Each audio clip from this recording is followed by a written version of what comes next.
October 4th, 2023. The Rays, after being shut out in Game 1, dropped Game 2 of the American League wildcard 7-1, getting crushed in embarrassing fashion at home against the Texas Rangers. It's their 7th postseason loss in a row, and over the past 4 games, they've only scored 2 runs. Not even the local population bothered to show up, as they could only muster about 20,000 people per game. Not even a sellout.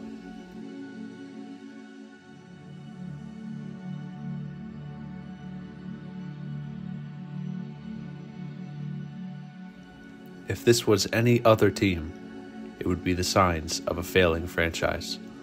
One that's destined to go nowhere, and perhaps one that has no future.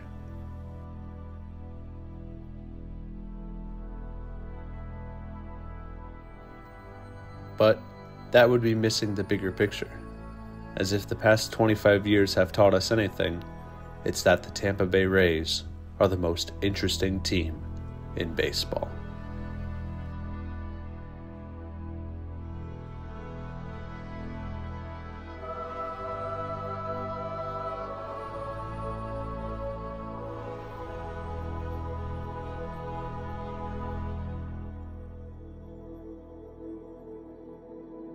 The path from initial offer to expansion was quite a long one for the people of St. Petersburg. Talk of bringing a team to Tampa Bay first sprung up in 1966 with Jack Lake, publisher of the St. Petersburg Times, claiming the area was suitable for Major League Baseball. As Florida's population grew, the case for a local team grew with it. In 1976, the Bay Area was graced with the Buccaneers of the NFL, the region's first professional sports team, and the hunger for more grew. In 1983, local businessmen in the area formed the Tampa Bay Baseball Group, led by Frank Morsani, and they would spend the decade on the hunt for struggling teams to lure them to Tampa. Their first target was the Minnesota Twins, who had recently moved to their new stadium, the Metrodome. Despite having low attendance, it was not enough to prompt a move. Next, they would target the Oakland A's, who also had some stadium troubles. However, they were able to use the threat of relocation to convince the city to renovate the Oakland Coliseum. Other teams, such as the Texas Rangers and the Seattle Mariners, contemplated the move, but ultimately chose to stay. At around the same time, Rick Dodge of St. Pete had spent his fair share of time trying to talk to owners about expansion. Hoping to attract more attention, him and the city of St. Petersburg greenlit construction on a stadium, despite Commissioner Peter Uberoth advising against it. Over 20,000 fans had donated to the cause, as the project broke ground in 1986, a risky gamble to be sure, as the city had to give up a lot for it to be built, and the people in the area, notably black people, were forced out of their homes. St. Petersburg really needs a stadium. Glad to see it happen. The site soon became a hotspot for owners and executives, as they now had a tangible reason to move to Florida. In 1988, Dodge had a chance to lure the Chicago White Sox to St. Pete, after they had failed to receive funding for a new stadium of their own. They almost succeeded, had it not been for an intervention by Governor Big Jim Thompson at the 11th hour, who forced the state legislature to continue until a deal was made. Despite failing multiple times to lure a team, and not being guaranteed expansion anytime soon, construction on the ballpark was completed in 1990. And it was dubbed the Florida Suncoast Dome. And Morsani would eventually compromise and help work to bring a team to St. Pete.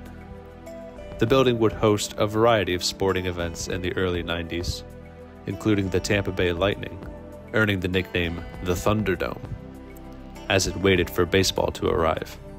Emboldened by the new stadium, the people of St. Petersburg pushed harder than ever, as the MLB was planning expansion in 1991.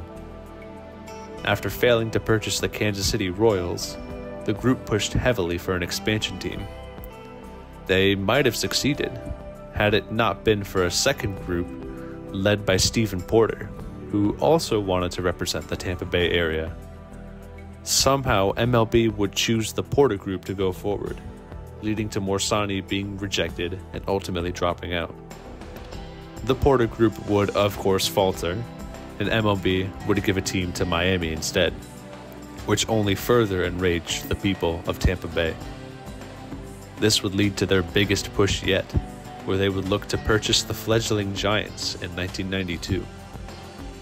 They were led by local businessman Vince Naimoli, who was no stranger to crafting successful businesses and fighting for what he wanted. The Giants, who were also looking for a new stadium, had requested a hefty cost for a new ballpark to replace Candlestick Park. The city refused, however, and Naimoli saw this as his opportunity to cash in. He offered to buy the Giants for $115 million, and in turn move them to St. Petersburg. For the people of Tampa Bay, the wait for baseball seemed to be over, as their shiny new ballpark was itching for a team to play in. However, council leaders of San Francisco would launch a last-ditch effort to keep the Giants. They would put up a $100 million bid to keep the team, which was admirable, but still less than Naimoli's offer. But once again, their efforts were thwarted at the last moment, this time by Bill White, president of the National League.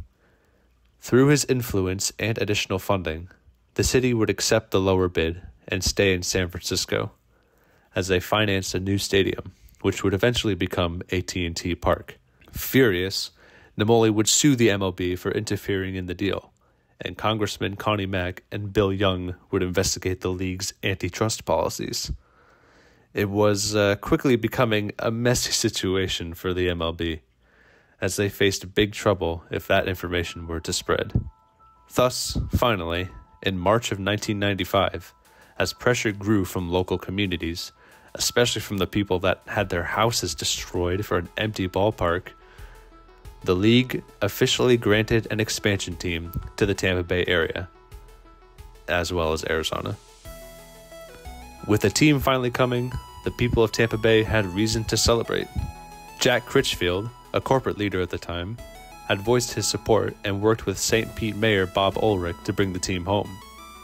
And he and his wife would buy season tickets behind home plate, where they continue to sit to this day. As for the name, Naimoli went with one that would reference the aquatic culture of the region, although a lot of people, namely Christians, definitely didn't like the inclusion of the devil. Well, sucks to suck, because that name would eventually stick, as the Tampa Bay Devil Rays were born. Naimoli would bring on Chuck Lamar as the first GM of the new team, a man who had relatively little experience at the job. Lamar would immediately begin to stock the farm with young players, hoping to contend somewhere later down the line. In November of 1997, Larry Rothschild was brought on to be the team's first manager, who, again, had no managerial experience beforehand. In the expansion draft, the Rays' selections were lackluster at best. Their first pick, Tony Saunders, would put up mediocre numbers, giving up 111 walks in 1998, still a franchise record today. There was also Bobby Abreu, a man who had put up good numbers for the Astros. It was seen as a good pick for the Rays until they shipped him off to Philly hours later for Kevin Stalker. Stalker would perform okay with the Rays, though he only stayed for 2 years, while Abreu would do that. But hey, it wasn't all bad, as Quinton McCracken would have a good year for the Rays in 1998, hitting .292 with 59 RBIs. Although these trades would result in shipping off bigger talent in Andy Sheets, Brian Boehringer, and a pick that would become Dimitri Young. Among other things, the Rays would bring in journeyman Wade Boggs, who, now at age 40, was nowhere near his former self. As the start of the season drew near, this new Devil Rays team was looking mediocre at best. Nonetheless, Namoli insisted that the team should not lose less than 100 games. As opening day came closer, fans became even more excited, selling out tickets in 17 minutes. 45,000 fans packed into Tropicana Field for opening night against the Detroit Tigers, a mark that still stands as the attendance record to this day. Wilson Alvarez would start the game, throwing the first pitch in Devil Rays history. And the first pitch in Devil Ray history, down and in, ball one, and that will go directly to the Hall of Fame. With lots of young talent, hopeful promise in the future, and a passionate fan base behind them, it looked like the Devil Rays were finally ready to compete in Major League Baseball. Oh boy.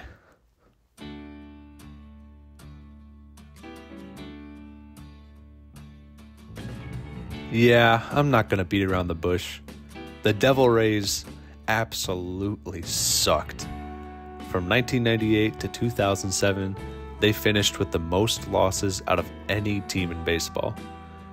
Represented here is their record of that year. If it's going down, it's not a good sign. The latest they ever had a winning record was July 4th, 2004. And even then, they didn't even come close to the playoffs. From 1998 to 2007, they were the worst team in the whole league. Not that the people of the Bay Area cared, they were just happy to finally have a team. With average attendance of about 30,000 people per game in '98. After losing on opening day, the Devil Rays earned their first win the next day, which then led to them jumping out to a 10-6 start. Yeah, it didn't last long. They finished 63-99, dead last in the AL. But hey, they didn't lose 100 games, and they still finished better than the Marlins. Rookie pitcher Ronaldo Araujo threw 32 games that year, finishing with a 3.58 ERA, which was somehow the best on the team, which is kinda sad. Still, it was enough to earn the team's first All-Star selection, and finished second in Rookie of the Year, behind some guy named Ben Grieve. A truly depressing sight is Fred McGriff leading the team in homers with 19. Yeah, 19. Fortunately, the next year he hit a few more, and he ended up becoming one of the better hitters of this time, leading the team in 1999. In the offseason, the Devil Rays signed yet another old veteran, Jose Canseco, who ended up hitting a bunch of homers and earning an All-Star nomination, before missing the latter half of the season due to injury. Also in that year, something very special would happen to a legendary player. Wade Boggs entered the 1999 season with 2,922 hits, and he looked poised to finally cross the 3,000 hit mark. The weeks went on as he inched closer to that milestone, and on August 7th, he was 3 hits away. In the third, Boggs knocked a grounder to right field, scoring Dave Martinez. The next inning, he hit another RBI, and now sat 1 away. When he came back up in the 6th, the crowd was anxious, and on a 2-2 count, And there's a drive, deep right field, it is gone!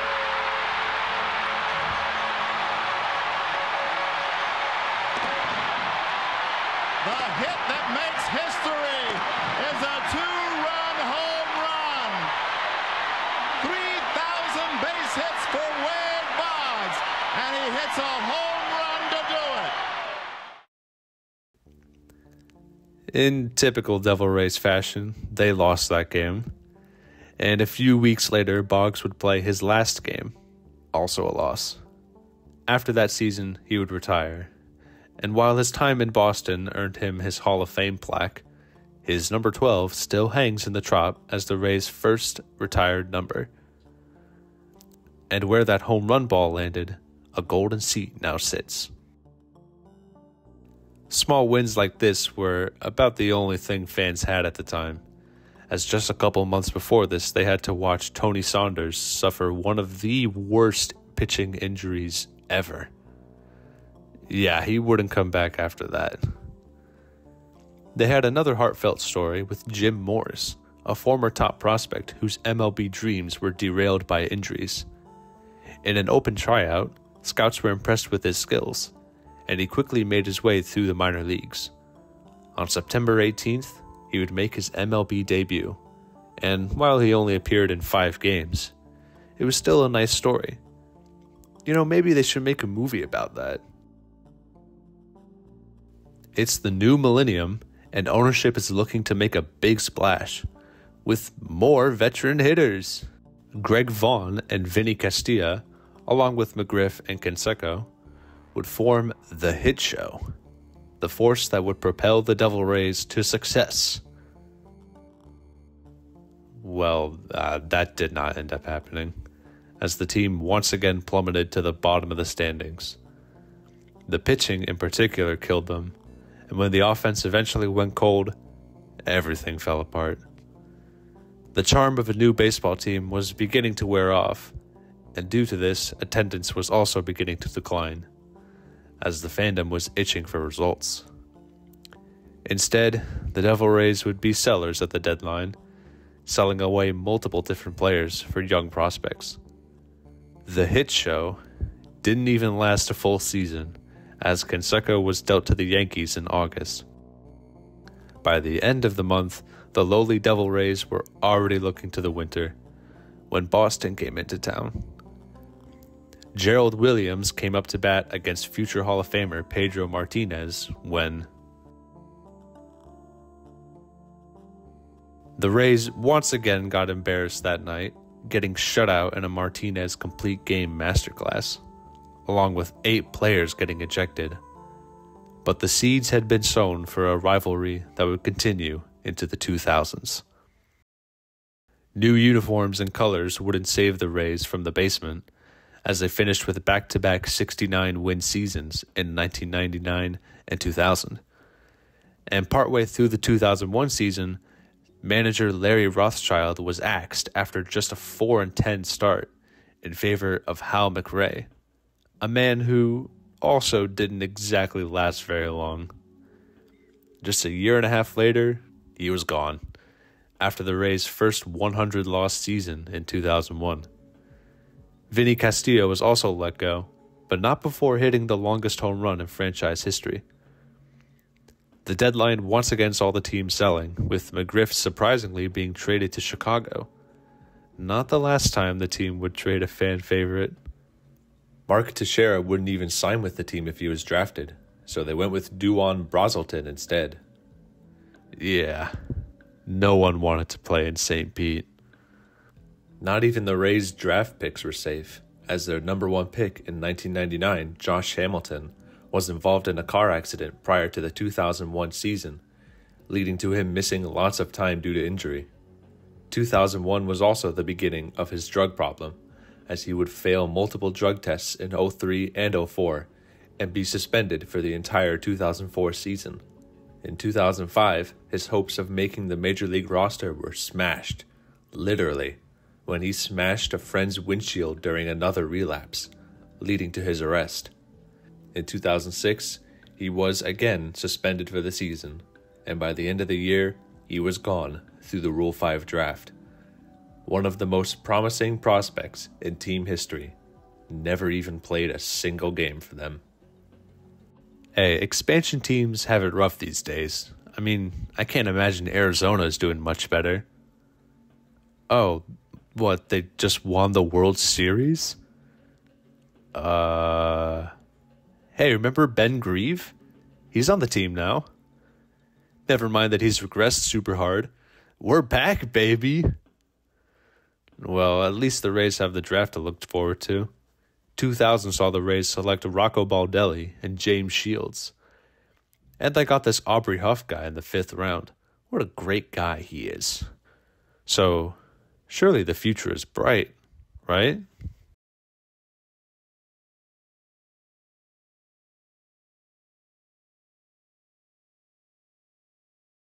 Guys, oh my God, the Rays have done it! They've taken the league by storm! They are the 2002 World Series champions! Wait, that's just out of the park baseball. In reality, 2002 saw the worst season in franchise history, with a miserable 55-106 campaign that saw yet another manager get shown the door. That season also included a brutal 15-game losing streak. But hey, they were in first place for 5 days. 5 goddamn days. For the 5th year in a row, St. Pete residents had to watch a god-awful baseball team take the field, while their expansion brothers were relishing in championship glory. It didn't take long for attendance to start going down. People's patience were beginning to run out. However, 2002 did mark the beginning of one man's career and the emergence of the first seeds of success. Carl Crawford, while he wouldn't make his impact until a couple years from now, did make his debut this year, along with Aubrey Huff and Randy Wynn. And the offense was finally able to show some signs of life. Over the next 5 years, Crawford would be the first piece of the new Rays that would show some sort of promise, as his 2004 season saw him land an All-Star nomination, and he even received some MVP votes in 2006. Mostly thanks to their incompetence, they were able to select B.J. Upton in that year's draft, and the emergence of Baldelli and newcomer Ray Ordonez meant the Rays actually had some hope. March 31st, 2003. Pedro Martinez is once again dominating the Rays, throwing another complete game. And heading into the ninth, down 4-1, Boston once again looks to dispose of their lowly division rival. However, as Alan Embry takes the mound, he immediately begins to struggle, giving up a single and then an absolute meatball to pinch hitter Terry Shumpert, which he got all of. All of a sudden, it was a one-run game, and Embry was taken out after giving up another hit in exchange for Chad Fox. He was able to put down the next 2 hitters before giving up a walk to set up first and second with 2 outs. And at the plate is none other than... Second. In the air to right. Nixon is headed back. Looking up. That ball is gone. A 3-run home run for Carl Crawford. The Devil Rays have come all the way back and they win it.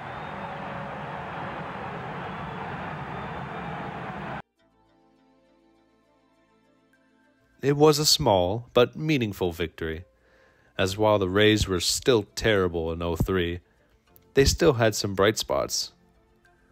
It started with a new manager, as McRae was replaced by an unlikely candidate. Lou Piniella, the manager of the Mariners, was a Tampa native and seemed a great fit for the team, but, of course, he was under contract, so the Rays went to the negotiation table.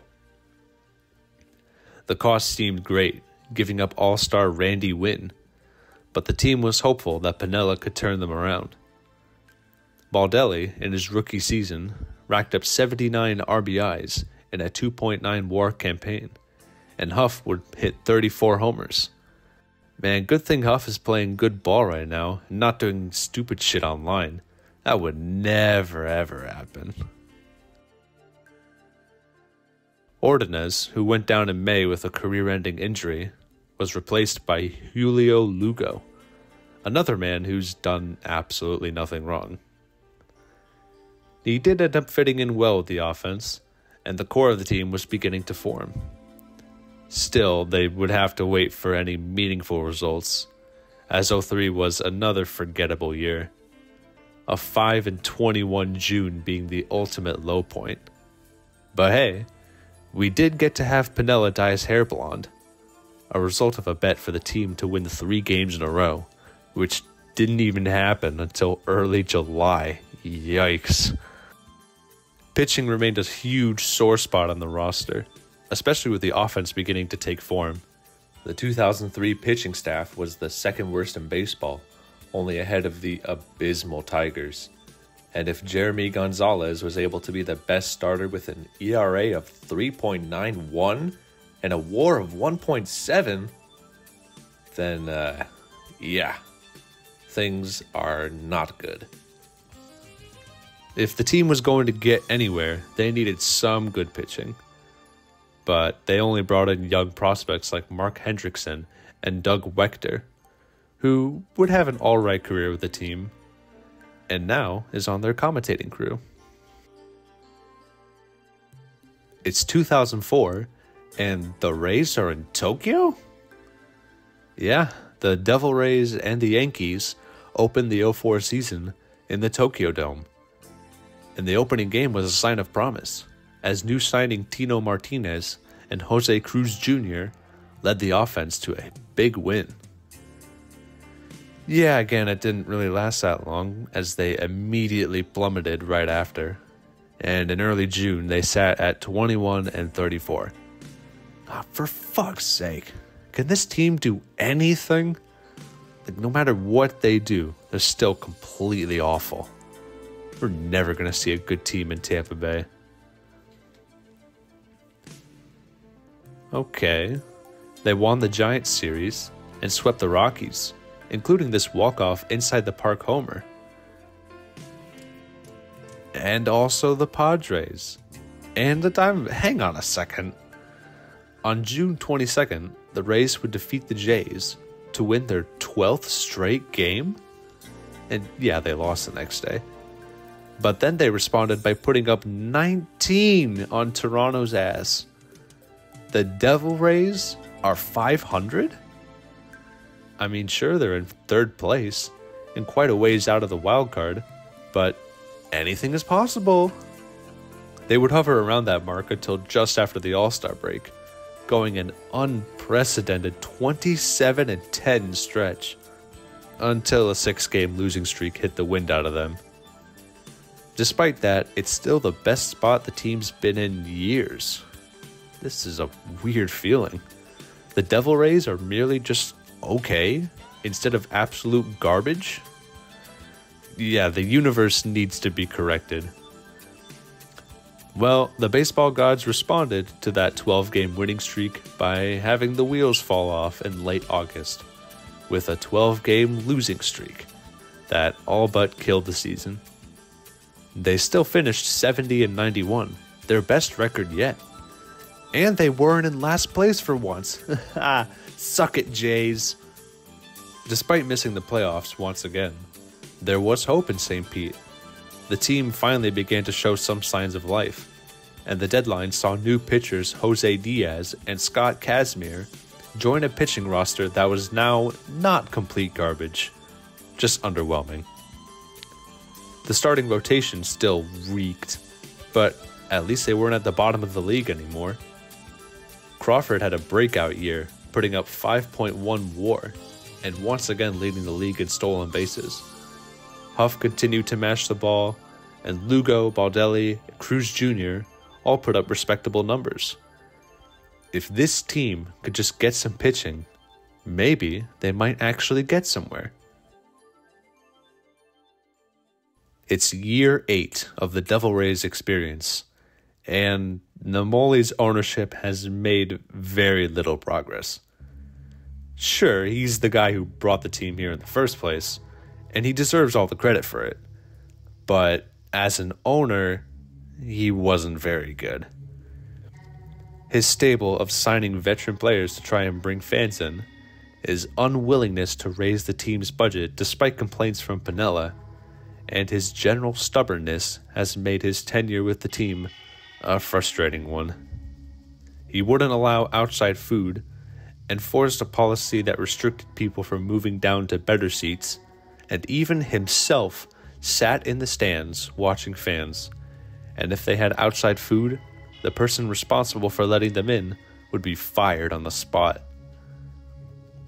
One time, an elderly lady tried to get in with some cashews, claiming they were for her diet, and as the security refused to let her in, a lot of arguing ensued, as the angry family turned and left. By 2001, fans were openly booing him, and by 2005, his tenure with the Rays was well overdue. the team just never seemed able to get over the hump of being competitive. Like, oh wow, you brought in Denny Bautista, Alex Gonzalez, and Travis Lee. Whoop-de-fucking-do. And who's this bum? Kevin Cash? God, what a fucking nobody. I mean, spoiler alert, he sucked as a Ray and was gone almost instantly. 13 whole games, that's all he played. Good riddance. Alex Sanchez, a former top prospect, was also brought in, and subsequently became the first player to be suspended for PEDs. The offense continued to put up impressive numbers, and the pitching continued to be horrible as usual, regressing right back to being the worst in baseball. After what seemed to be a promising turn in the right direction, the Devil Rays went right back to sucking, going 8-16 in April en route to a 67-95 season. Even when it seems like they finally figured it out, they can't hold it together. At this rate, it'll be 50 years before they even make the playoffs. In the draft, the Rays made the incredibly wise decision of selecting Wade Townsend over Andrew McCutchen. And while he would go on to gain 5 All-Star selections and an MVP, Townsend didn't even get out of the minors. The Devil Rays were stuck with an alright offense, a shit pitching staff, and an incompetent front office. Something had to change. Back in May 2004, a New York businessman who had hoped to purchase the Mets was blocked, and was instead suggested the lowly Devil Rays. And after 2005, he became the new principal owner of the team. His name was Stuart Sternberg. Much later on in this series, he will become very infamous, but for now, he's the guy who finally got Namoli out and brought in real change. Chuck Lamar, the team's GM, and the guy who was also pretty much irrelevant during this whole time, was also fired. Piniella was also sent packing after the team bought out the last year of his contract, which meant the search for a new manager was once again underway.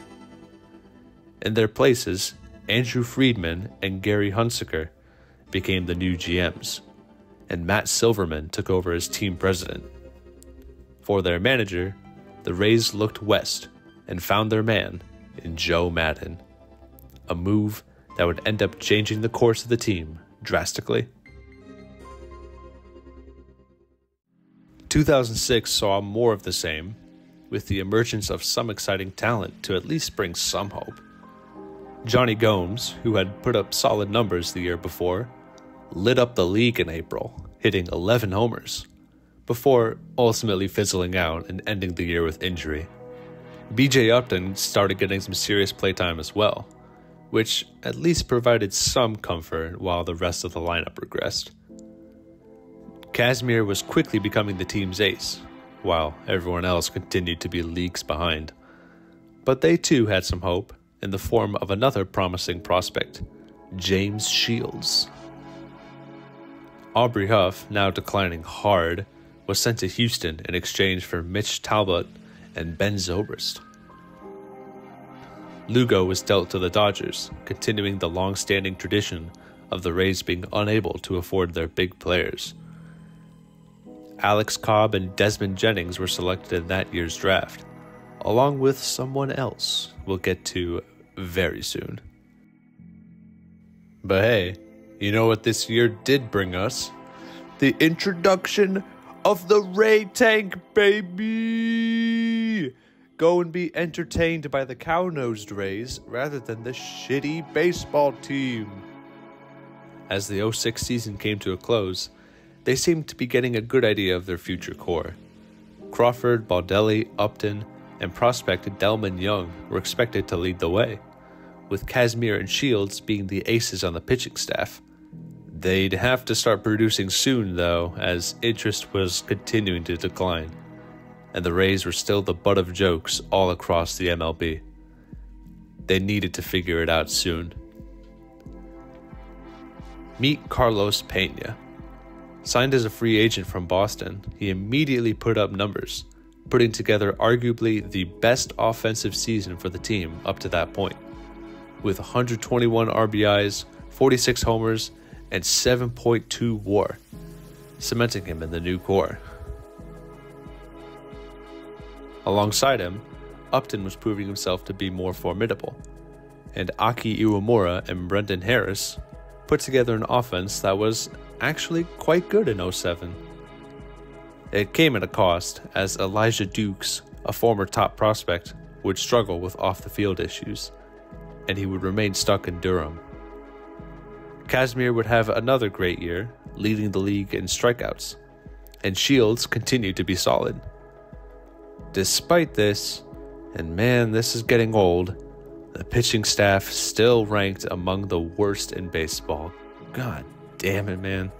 Things just seemed like they were never going to change. They had great pieces in the offense, with Pena, Upton, Baldelli, and others, and two great pitchers in Shields and Kazmir. Hell, even the bullpen was finally getting some love, with Grant Balfour and Dan Wheeler. They had the pieces to compete, but their record showed otherwise, with another dreadful finish. The Delman Young experiment had run its course, and he was traded to Minnesota along with Brendan Harris and Jason Pridey for Matt Garza, Jason Bartlett, and Eddie Moreland, something that would spark an absolutely crazy trade tree that turned out very well for the Rays. But right now, no matter what they could do, their efforts just seemed futile. Surely, one day, this team has to break out. One day, they'll take the league by storm and earn some respect. It has to happen eventually. They can't be bad forever.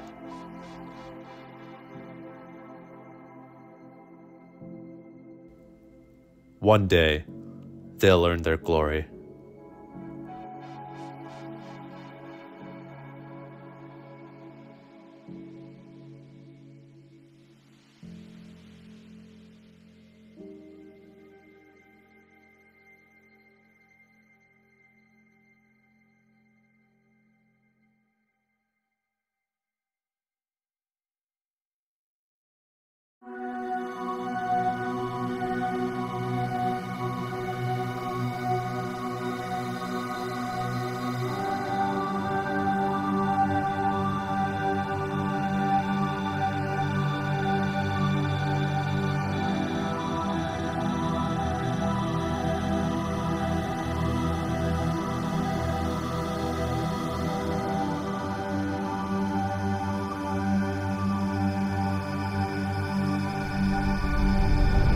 First time I heard about the Tampa Bay Devil Rays dropping the devil from their name was last week, in the aftermath of the rumble with the Yankees down in Florida, which just goes to show that what's in a name isn't always descriptive. A devil by any other name can still raise hell aplenty. Tampa Bay claims they gave the devil his due in the hopes of reinventing the team and climbing out of the cellar this season. Whatever that reason, Tampa Bay, or the Rays, as they're now called, have proven that changing a team's name isn't a major trauma with monumental logistical problems. As owner Stuart Sternberg put it, we were tied to the past, and the past wasn't necessarily something we wanted to be known for. The Rays had something to prove, and the new name and logo showed that this was a new team. With the pieces they had assembled from previous years, they finally seemed ready to break through, and a strong spring training was evidence of this, as they finished 18-8. It didn't come without a few hiccups, as Kazmir, Zobrist, and Baldelli all suffered injuries. New acquisition Matt Garza was set to bolster the rotation, along with Shields and Edwin Jackson. April saw varying results, as while the Rays hovered around 500, parts of the team were notably beginning to prove themselves. The bullpen, which had been trash for years, emerged as one of the best in the league, putting up a 2.52 ERA in April, led by Troy Percival, who didn't allow a single run all month. Pena put up good numbers, but Eric Hinsky made big plays all month, hitting .293 and almost becoming the first Ray to hit for the cycle. But the biggest event came in the debut of the new face of the franchise, one that every Rays fan already knows about. Evan Longoria, drafted in 2006, made his debut in April after initially being cut from the roster. In just 6 games, he made his presence known, earning him a 6-year contract. Over the course of the year, he would rack up 85 RBIs and a 4.8 WAR, earning an All-Star nomination and Rookie of the Year. Along with Pena, Aki, Crawford, and others like Jason Bartlett, Cliff Floyd, and Willie Ibar, the offense, combined with an actually good pitching staff, led the Rays to division contention in May, as they defeated the Yankees on May 13th to improve to 23-16. Hank Steinbrenner even came out and said that the Yankees got to start playing the way the Rays were playing. The Rays put up a 19-10 record in May and sat in first at the end of the month, an absolutely unprecedented mark for the team this late in the season. Keep in mind, the most games above 500 they had before this year was 3, and that was back in opening week.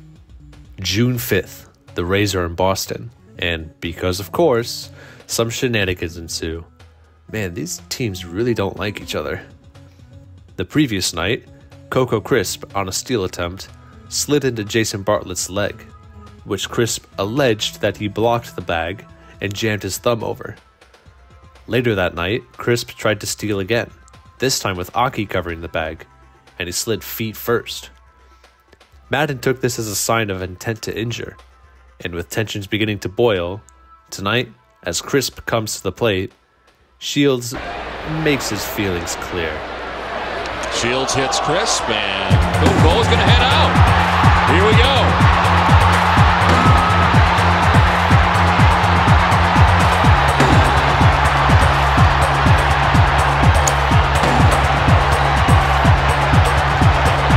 Lots of players got suspended that day, including Shields, Gomes, Jackson, Crawford, and Aki. But the blood feud remained, as Boston pitcher Jonathan Papelbon came out to say, "A bunch of bull what they did. All I gotta say is what comes around goes around. Man, payback's a bitch, I'll tell you what. This thing isn't all settled and done." Well, he's right about that, but for now, the Rays ended up striking back with their first sweep against Boston in franchise history. In typical Rays fashion, they managed to build a nice 7-game winning streak before immediately falling into a 7-game losing streak to walk into the All-Star break at 55-39. Still a great record, but now they sat a half game out of first, behind guess who? Scott Kazmir and Deanna Navarro represented the Rays at the All-Star game, as well as Longoria, who managed to sneak in through the final vote. He also became the first Ray to compete in the Home Run Derby, which he ended up sucking at, and he only hit 3 homers. But it's the thought that counts. Navarro was also quietly having a solid season, with nice defensive and offensive stats. For the first time in franchise history, the Rays were not sellers at the deadline, choosing not to make a single deal. I mean, they were sitting at 63-44, 3 games ahead of Boston, so it makes sense. But considering the past 10 years of this team is so foreign. Maybe they are different. I mean, hey, they even got a new theme song now. It's another beautiful day in sunny Tampa Bay. You'll feel the heat intensified, exposed to our rays. The stands will start to rumble as the board is lit. The thunder of voices chanting, "Welcome to the pit!" Swing can hit one! High and deep into center! Rays win! Rays win it! A 3-run home run by Carlos Pena, and the Rays, unbelievable!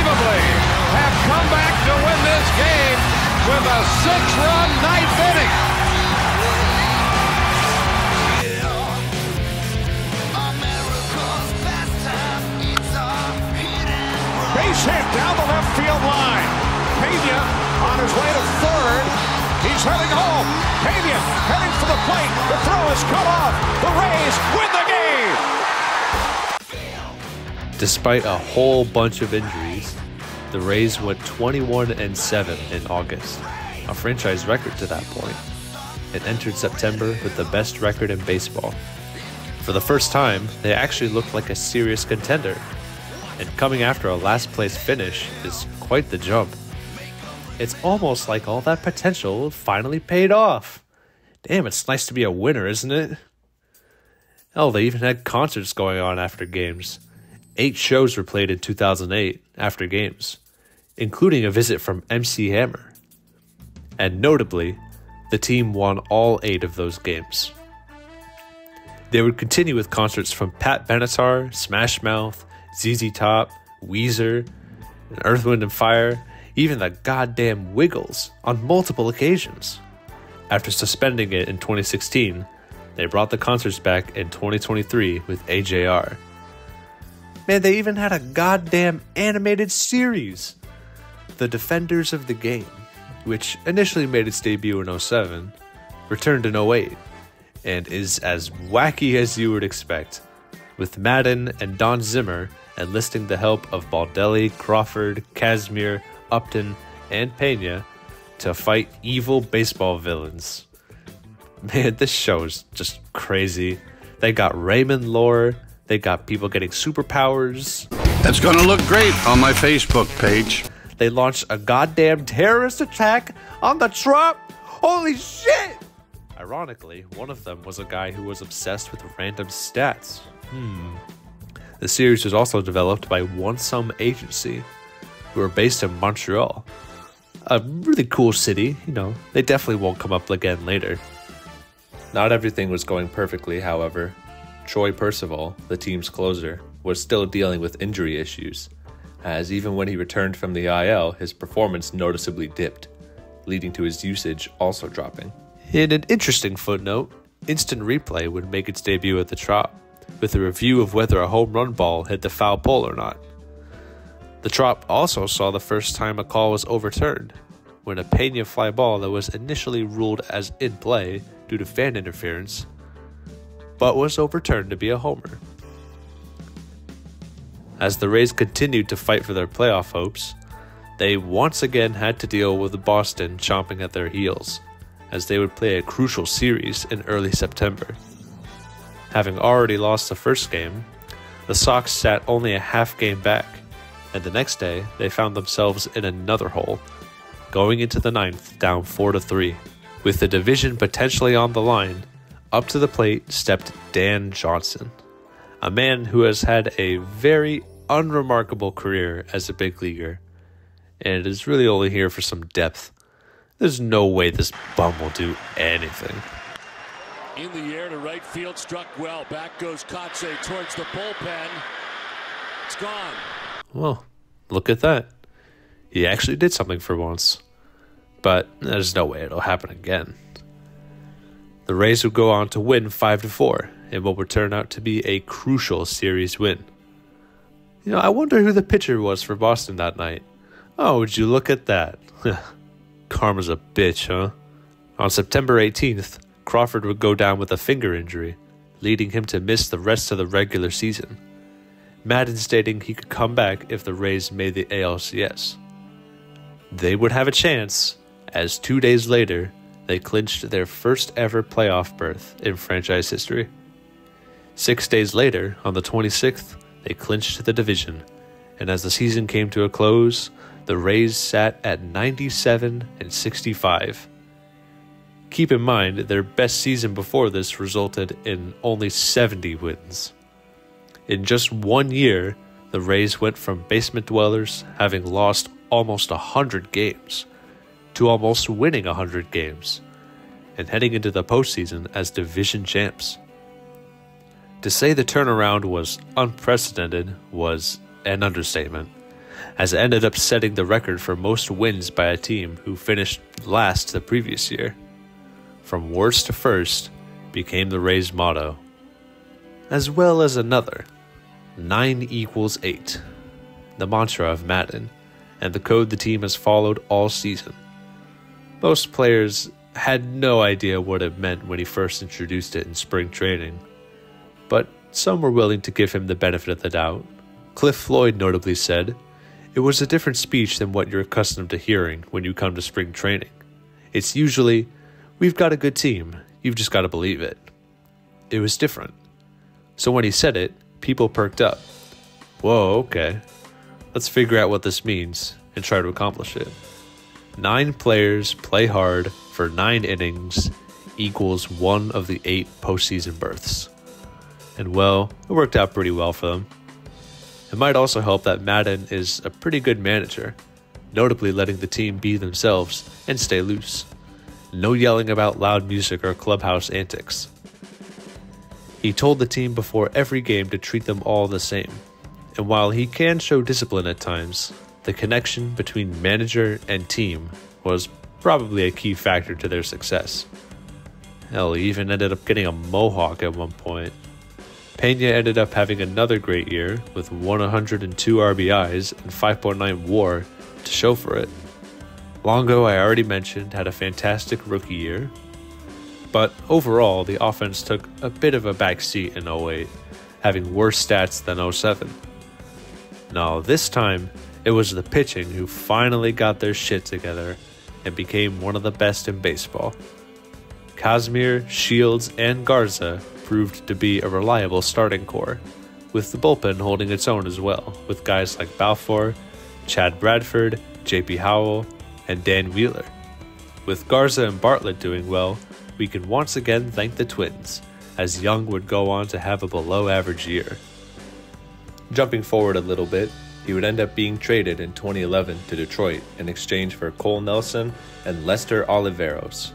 And Brendan Harris was sent along with J.J. Hardy to Baltimore for Brett Jacobson and Jim Hoey, none of which amounted to anything notable. And if you think this is bad enough for the Twins, just you wait, because this trade tree is far from over.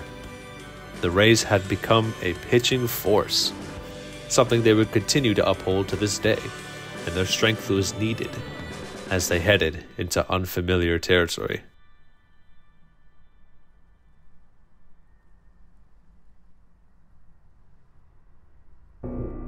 Welcome to Playoff Mountain, where 8 lucky teams have a shot of reaching the summit and becoming World Series champions.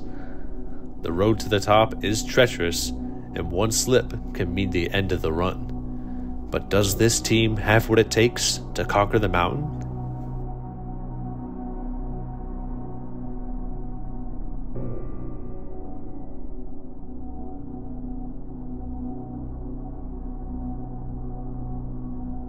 "11 wins to the top, starting in the American League Division Series against the Chicago White Sox.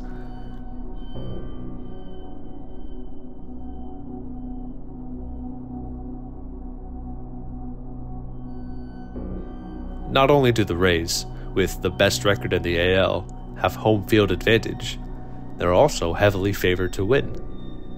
Surprisingly, Crawford was able to return and play in his regular position. In the second inning of Game 1, Longoria hit a home run to give the Rays the early lead, but that was quickly given up as Dwayne Wise blasted a 3-run homer to put Chicago in front. However, in the very next inning, Tampa Bay was able to come back and retake the lead, with Longoria hitting another homer to put them up 4-3, and yet another RBI from him in the 5th put them up 6-3. In the 7th, Balfour was sent in and made quick work, and Dan Wheeler, after giving up a solo shot, was able to retire the next 3, closing out the game in a 6-4 win. Game 2 saw more of the same, albeit without Pena, who was scratched due to having blurry vision. Despite Chicago putting up 2 in the first, Kazmir and the pitching staff wouldn't allow another run, and the Rays were able to bounce back with an RBI from Navarro and a 2-run shot from Aki. Add in a couple more insurance runs and a dominant closing performance from Chad Bradford, and the Rays were 1 win away from the American League Championship Series.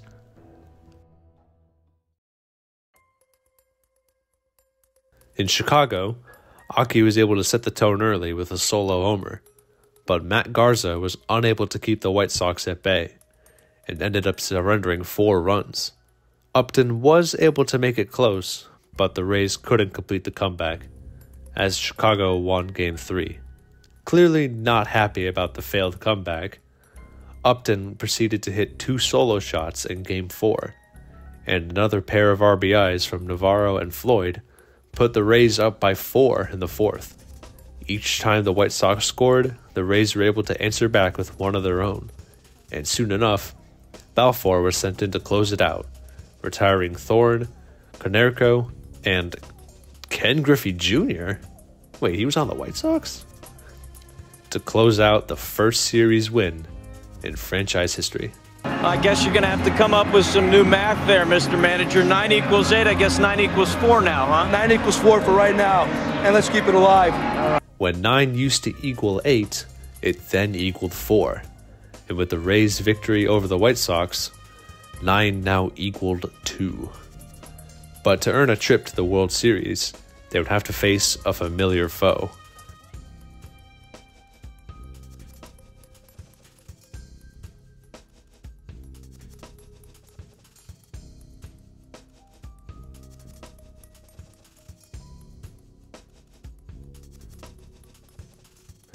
The Red Sox had defeated the Angels in their series, and now these two teams, who had hated each other for years and had tensions flare up in this very season, were now face to face with the American League pennant on the line.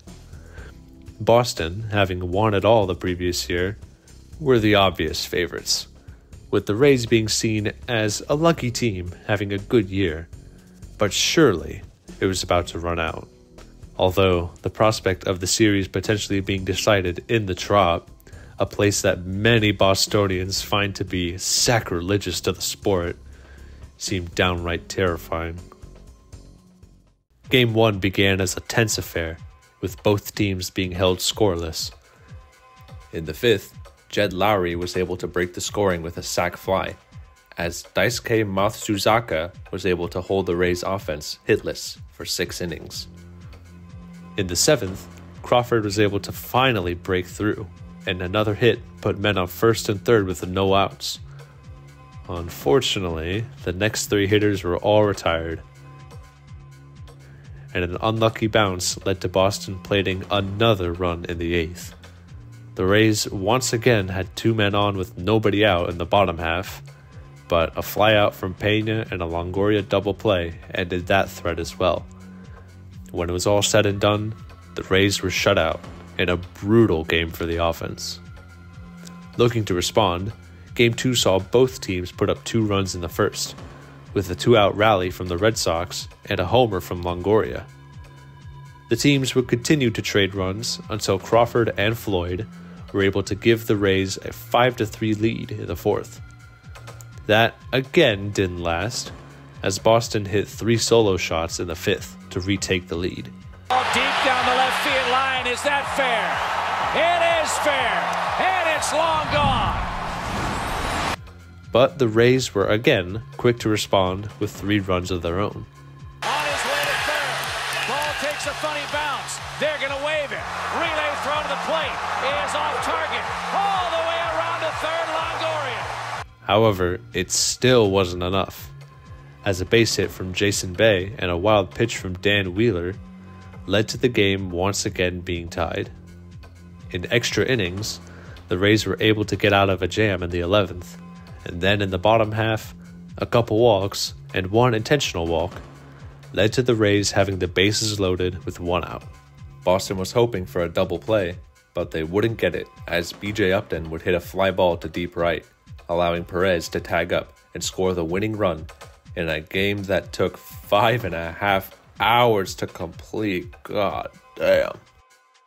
Perez at third, tags. Here comes the throw. It's up the line, and the Rays have tied the series.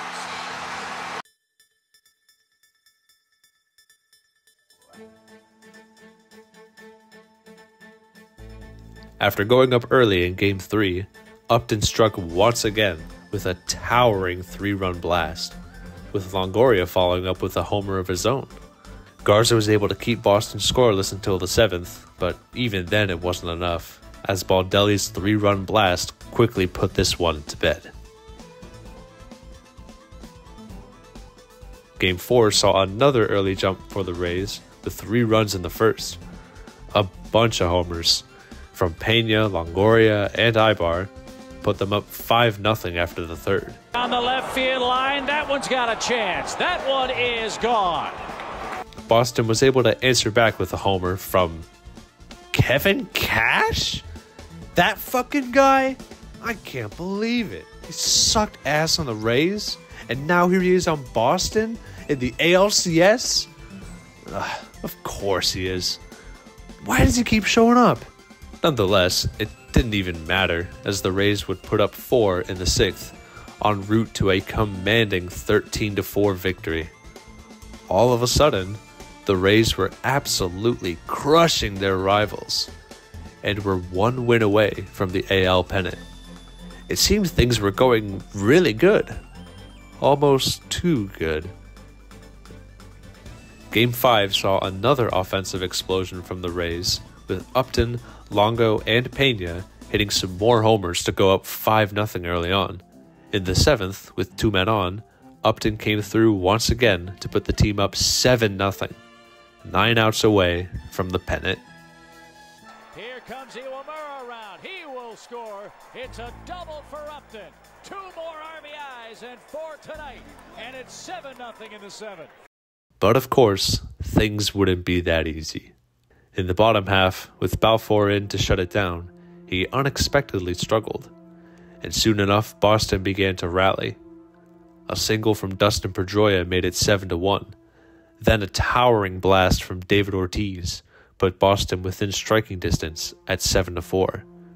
The pain continued as Dan Wheeler gave up a 2-run homer to J.D. Drew, cutting the lead to 1, before a single from Coco Crisp tied the game. In just 2 innings, the Rays' 7-run lead completely evaporated, and now they were feeling the pressure. In the 9th, the Rays had 2 men on with 1 out, but a double play from Pena sent them into the dugout. In the bottom half, Howell retired the first 2 hitters before a bad throw from Longo set up Boston with a man on second. With J.D. Drew coming up once again, he sent a long ball to right over the head of Gabe Gross, which ended up bouncing over that short-ass wall, ending the game and completing the largest comeback by a team facing elimination in postseason history.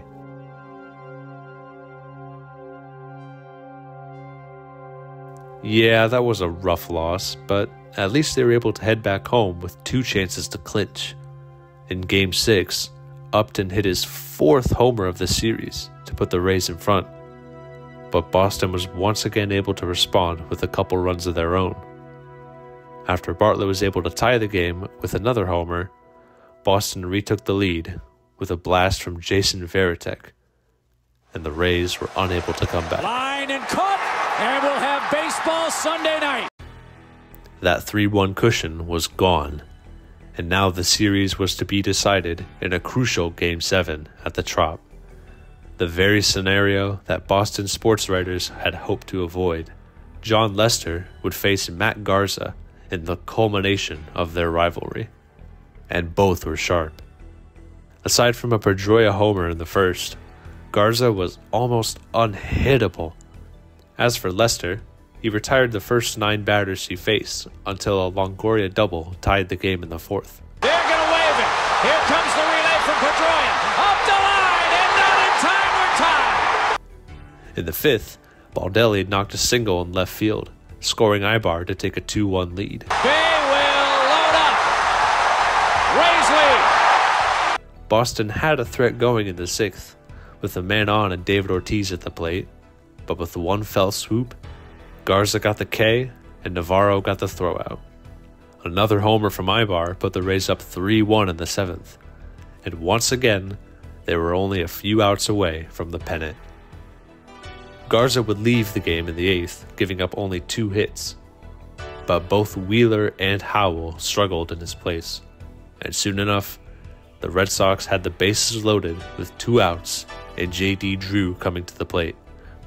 And in that moment, Madden made an unlikely decision, going to the bullpen once again and selecting a young rookie in the biggest moment of his life.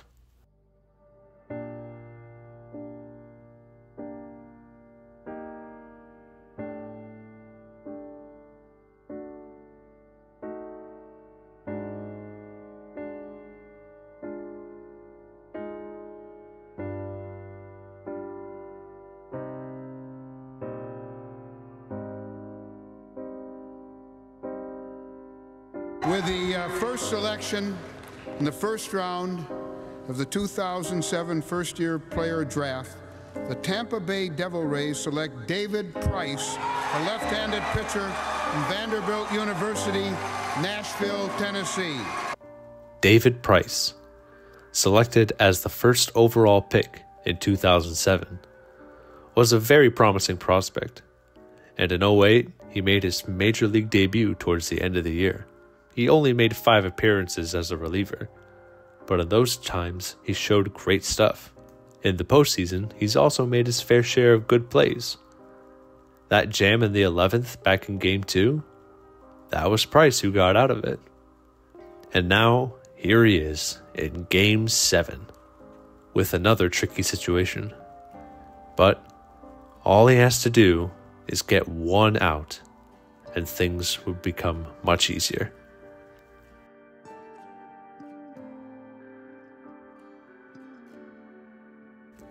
He quickly got out to 0-2. 0-2. Before a ball outside took it to 1-2.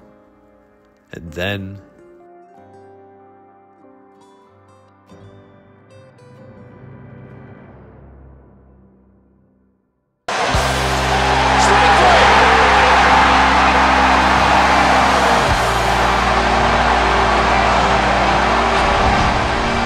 The Tampa Bay Rays are 3 outs from their first World Series appearance, and the improbable dream indeed.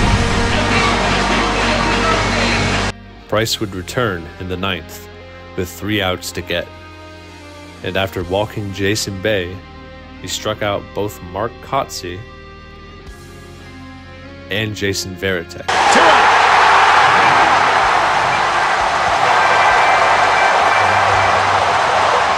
To face Jed Lowry with 2 outs. And, well, the rest is history. Swinging a ground ball to second, this should do it. Wacky has it, takes it to second himself. This improbable season has another chapter to it. The Rays are going to the World Series.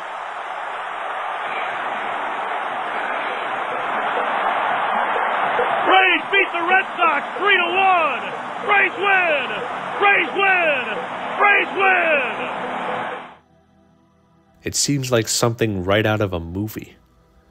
A team that's been down on their luck and garbage for what feels like forever somehow comes together, and in 1 year, they go from worst to first and win the pennant. I mean, you can't write a better script than that. But the Rays continue to surprise everyone. With Garza as the MVP and amazing performances from Upton and Longoria, the Rays, yes, these Rays, now find themselves on baseball's biggest stage.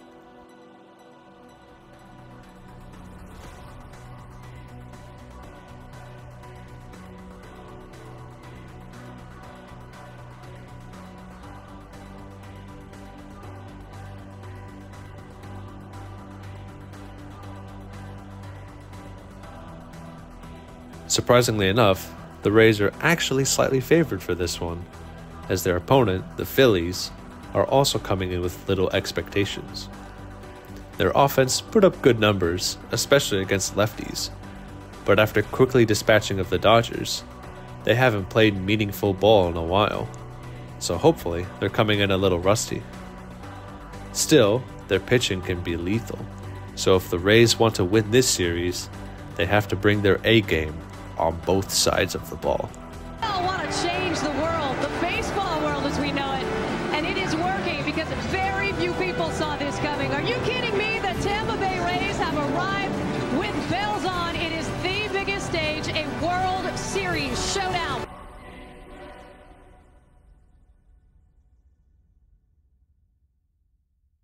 Is it some kind of miracle?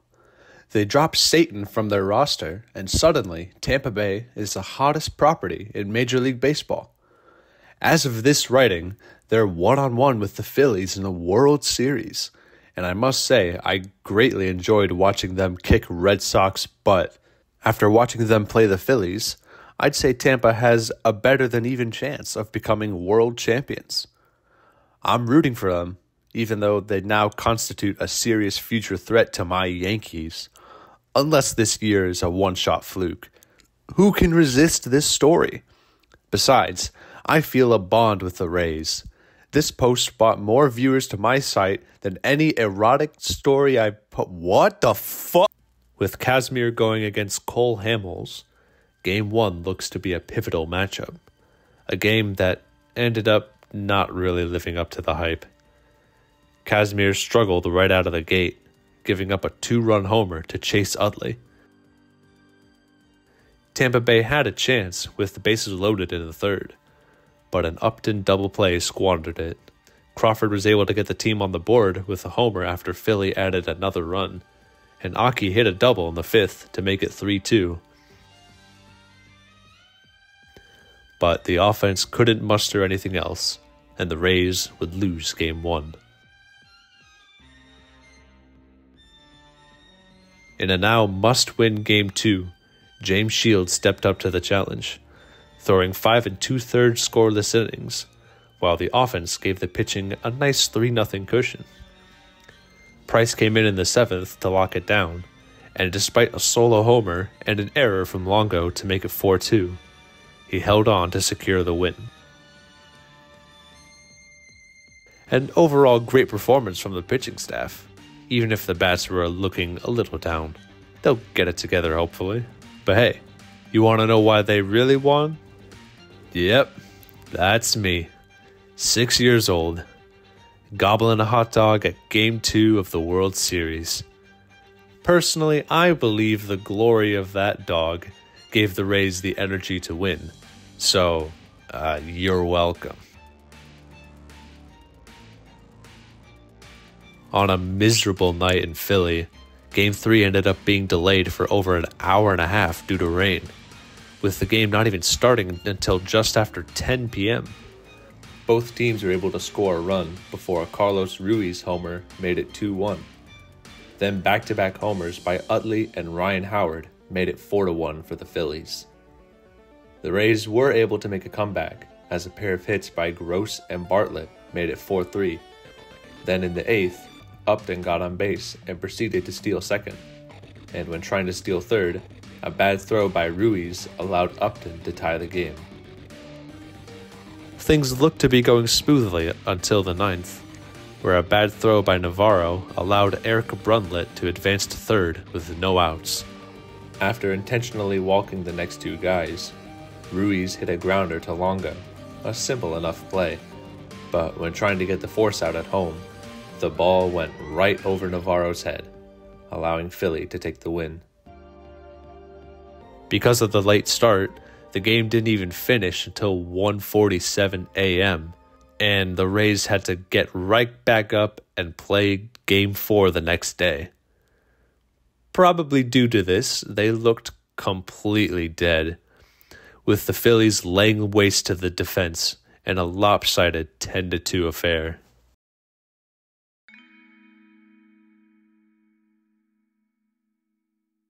With the season on the line, the Rays looked to fight for their lives in Game 5. Philly struck in the first with a bases-loaded single to score 2, but Longo was able to hit an RBI of his own to make it 2-1. Casimir and Hamels were able to put on good performances after that, but in the 5th, the rain began to pour once again, leading to Joe Buck even thinking the game would be called early. However, Bud Selig, commissioner of the league, refused to let that happen to such an important game, And so they played on in the rain. In the 6th, Pena brought Upton home to tie the game at 2. And shortly after, the game was officially delayed. As the tarps rolled out, the Rays had to have been frustrated by this point. Game 3 was already thrown off by rain, and now the same thing was happening in a do-or-die Game 5. This time, however, the game would not be resumed that night, as the rain wouldn't stop. And so, the game was suspended. The following day, the rain continued, so the game wasn't resumed until October 29th, 2 days after the game had started. As soon as the players retook the field, Jason Worth gave the Phillies the lead. Baldelli was able to answer with a homer, but Pedro Feliz hit another RBI to make it 4-3 for Philly. The big three hitters, Crawford, Upton, and Pena, all went down in the 8th, and in the 9th, the Rays had a chance with pinch runner Fernando Perez at second, but it just wasn't meant to be.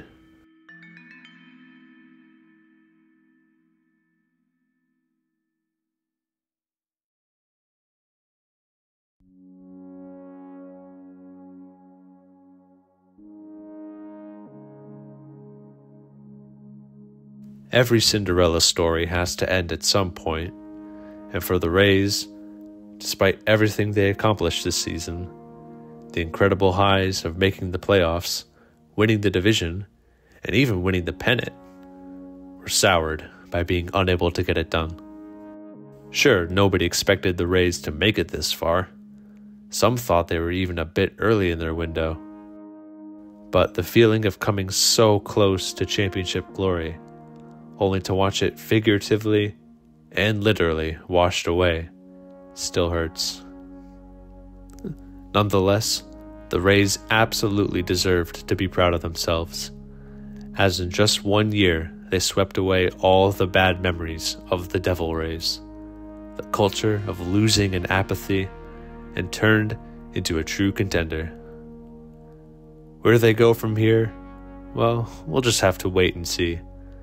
But despite not reaching the top of the mountain, 2008 is still remembered as the year the Rays exorcised their demons and everything changed.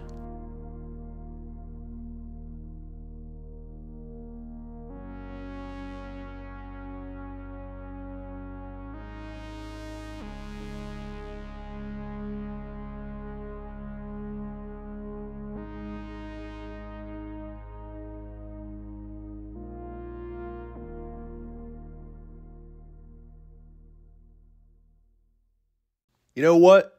Fuck it. We're partying in Tampa Bay, baby! It don't matter that they lost the World Series. The Rays are finally a good team. For the past 10 years, the people of St. Pete have been hungry for a winner. And now, they got one. They're so happy. They're expressing their fanhood in the only logical way. By making YouTube fan songs. Okay, quick side tangent. Going down this rabbit hole was kind of insane. You won't believe how many songs there are. I mean, you know, there's the ones that are semi-popular. They got a good amount of views. Then there's these ones that are just sort of buried in there. Like, what's happening here? I don't know what this is. What's this one about? They just keep going. They just keep coming. There's so many of them. Santa Claus, I don't want my 2 front teeth for Christmas. I want bling bling. Yeah. And we go by the runners. I think it's time for me to go hard as the hood I'm from. DJ Charlie, we the best. On the field, the team didn't end up making that many changes. Baldelli, Floyd, and Hinske all left in free agency. To replace them, Edwin Jackson was swapped for Matt Joyce, and Pat Burrell came over to the team that he helped beat.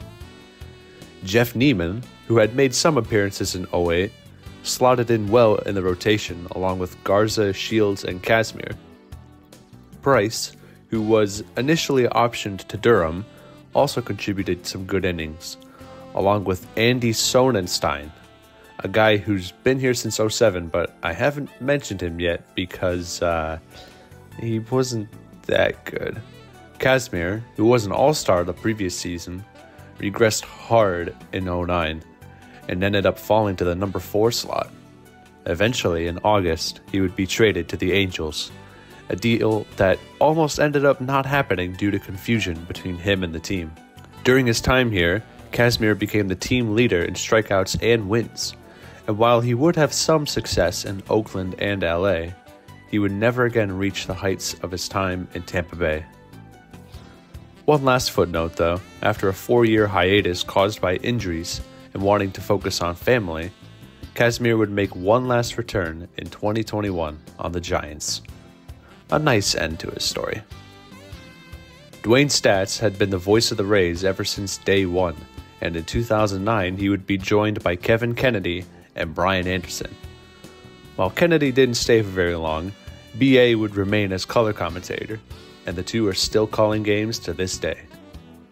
The radio station would also change to 620 WDAE, with Andy Freed and Dave Wills continuing to call games. They've been at it since 04. They, along with everyone else, were eager to see how the Rays were going to follow up their World Series run, as the window for contention suddenly seemed wide open. Well, 2009 didn't turn out to be as good as anyone hoped, as the team sputtered right out of the gate, going 9-14 in April. They were able to rectify it a bit in June by going 19-7, but by then both the Yankees and Red Sox were a solid distance away, and by the end of the year, the 5-game gap by the beginning of September was simply too much to overcome, and they missed the playoffs at 84-78. But it wasn't all bad, as while guys like Upton regressed a little, and Aki missed most of the season to a leg injury, Longo, Bartlett, and Crawford all had excellent seasons, with him stealing 6 bases in one game against Boston. The throw not in time. Carl Crawford steals his 6th base of the afternoon. They also got some good help from another unlikely candidate, Ben Zobrist, who had been a middling bench/utility player previously, jumped out as the opening second baseman after Aki's injury. Along with putting up impressive hitting numbers, his defense has greatly improved, mostly helped by the fact that he could play anything. No, literally. He played every position except catcher in 09. In one funny incident, Madden had Longo and Zobrist listed as the third baseman, with no DH. So because of this, Sonnenstein had to hit. And he ended up doing pretty well actually, going 1 for 3 that day. On June 28th, the Rays became the fastest team to hit 100 homers and steal 100 bases. Mostly thanks to Crawford, who stole 60 total bases in 09, and Pena, who at one point led the AL in homers and finished with 39. Speaking of Pena, he almost missed out on the All-Star game, being left to the finals vote, where a team campaign did everything they could to get him in, but he ended up losing to the Tigers' Brandon Inge. Nonetheless, he got in anyway as a replacement for Pedroia. Crawford ended up being the MVP of the game, and Pena took part in the home run derby, smashing Longo's previous record of 3 homers with 5, which was apparently good enough for 4th place? July saw both a big high and a huge low, as on the 23rd, the Rays got perfect gamed by Mark Burley and the White Sox, and just 2 days later, they achieved the largest comeback in franchise history, coming down from 9-1 to win in extras against Toronto. An 11-game losing streak in September all but killed their playoff hopes, combined with Pena going down with fractured fingers. But hey, Upton managed to give the team one last good story as he became the first Ray to hit for the cycle a couple days before the season ended. To say this year was a disappointment would be an understatement, as for the first time the Rays actually had expectations and failed to meet them. Going from winning the pennant to missing the playoffs is one thing, but finishing only a few games over 500 was a bit worrying. However, the team still had confidence in themselves that they could win, and heading into 2010, they looked to prove 2008 wasn't just a fluke. With Crawford's $10 million option being accepted, someone had to bite the bullet, and that guy was Aki Iwamura. The man who won the ALCS for the Rays was shipped off to Pittsburgh in exchange for Jesse Chavez, who then himself got traded to Atlanta for Rafael Soriano. Dan Johnson, who spent 2009 in Japan, was brought back on a one-year deal. And guess who else is back? Yep, Baldelli spent 1 year in the hellhole that is Boston and decided he wanted to come home, though only as a special assistant, and very unlikely to actually play ball. Yeah, sure. To round things out, Zobrist, following his incredible 2009 campaign, was given a 5-year extension. They wanted to add, a shot deep, down the left side, and A 473-foot Longoria homer on opening day would set the tone early, as unlike last year's sluggish April, this year the Rays dominated, going 17-6, the best April record since the Yankees went 21-6 7 years prior. Their torrid start wouldn't prevent them from somehow getting perfected again, this time by Dallas Braden of the Athletics. However, they were still able to continue winning in May, despite Howell having to miss the entire season. Their success was, of course, due to the likely suspects, Longo, Pena, and Crawford, all continuing their elite level of play. Longoria was busy enjoying the spotlight as he quickly became the face of the franchise. Hell, even had a commercial that went viral with this totally real catch. But the real star of the show was David Price, who had an amazing year as the new #1 starter, good enough for second place in Cy Young voting, behind some guy named Felix Hernandez. Yeah, he's overrated anyway. They wouldn't be the only ones doing the hard work, as they would be complemented by two new faces. John Jaso had been a part of the organization ever since he got drafted in 2003, and after spending a long time in the minors, and after a brief stint in 2008, he would become a full-time starter in 2010. Immediately, he put up good numbers both next to and behind the plate, which served well as Navarro would end up being sent down to Durham. His efforts were good enough to get him Rookie of the Year votes, and while he didn't end up winning, he still served as a solid presence at catcher. The other was a man acquired from the Angels, Sean Rodriguez. Aside from also hitting well, he served as another great utility man to complement Zobrist, as he would be seen all over the field making great plays. Together, him and Jaso would put up over 6 WAR, contributing as solid depth pieces for the team's strong core. June ended up being the weakest month as they went under 500, including getting no hit for the 3rd time in 2 years, this time by former pitcher Edwin Jackson. But they were able to rebound with an even better July. And to finally break the curse, Matt Garza would throw the first, and so far only, no-hitter in franchise history. he's going to get it. Zobrist makes the catch, and this game is over. Matt Garza has faced 27 hitters, and it's thrown a no-hitter. Despite heading into September 30 games over 500, they still trailed the Yankees for the division lead, but the Rays still remained close heading into the final month of the season. They got some help with rookie pitcher Jeremy Hellickson, Desmond Jennings, and Baldelli. I knew you couldn't stay off the field. He did only end up playing 10 games before ultimately hanging it up, but hey, at least he was able to come home, and now he's the manager of the Twins. Rafael Soriano was having an absolute dominant year, throwing 45 saves, a new franchise record, including a crucial win against New York on September 15th. The Rays would go 4-3 against the Yanks that month, and they would remain within 2 games of each other up until the final game of the season, Game 162, where they were tied for the division lead. In rather anticlimactic fashion, the Red Sox had already defeated the Yankees before the Rays even started playing. leading to them once again being crowned division champs. Well, winning 96 games is one way to show they were legit, but of course, the real test comes in October, as the Rays prepare for their second trek up the mountain, this time beginning against the Texas Rangers.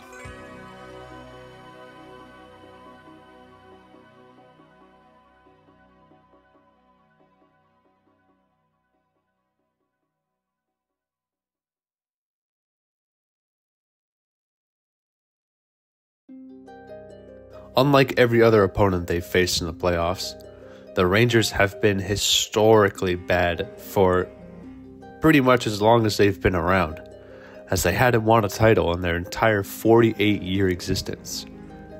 If it was a time to make another deep run, it would be this. Well, it wouldn't take long for things to go sour, as the Rays had a chance in the first, but a terrible call by the ump led to Pena being called out on strikes, and Baldelli soon followed. Price, who had been solid all year, surrendered RBIs to Jeff Francoeur and Benji Molina, followed by 2 more homers to quickly form a 5-0 hole the Rays couldn't escape from.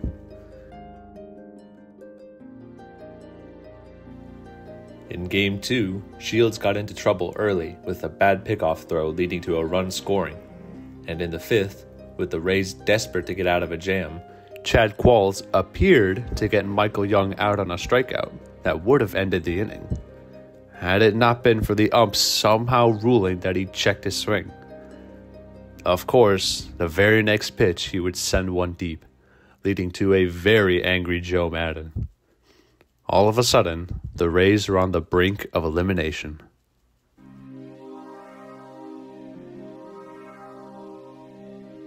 With their backs against the wall, the series moved to Arlington, where a Mitch Moreland RBI put the Rangers up early.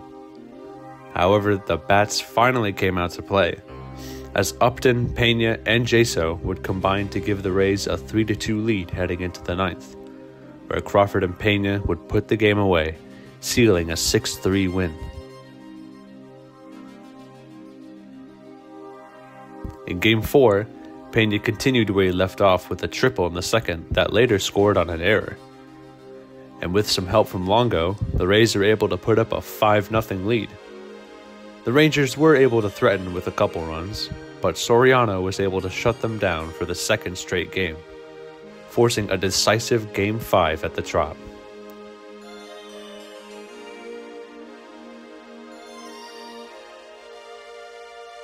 However, when hope seemed to have been renewed, Cliff Lee destroyed hopes and dreams, as he pitched a complete game, giving up only 6 hits. Price, on the other hand, did well enough, only giving up 3 runs, but with the offense being absolutely suffocated, it just wasn't good enough. An Ian Kinsler homer in the 9th put it away, as the Rays saw their great season end early. Upton pops it up.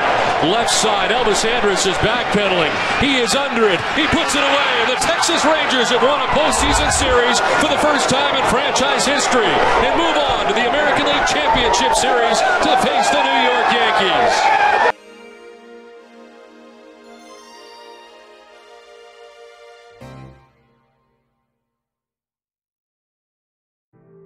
Was this their best chance? Was the window beginning to close? Well, it certainly seemed that way as the great fire sale of 2011 began. Carlos Pena would sign with the Cubs, who also ended up getting Matt Garza in a trade that gave the Rays a bunch of prospects. Their star closer, Rafael Soriano, signed with the Yankees of all teams. Jason Bartlett traded to the Padres, but the worst of all came to their beloved superstar.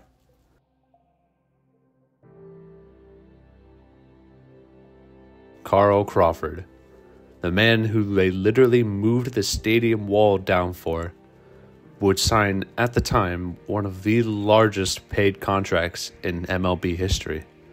A 7-year, $142 million deal with the fucking Red Sox of all teams.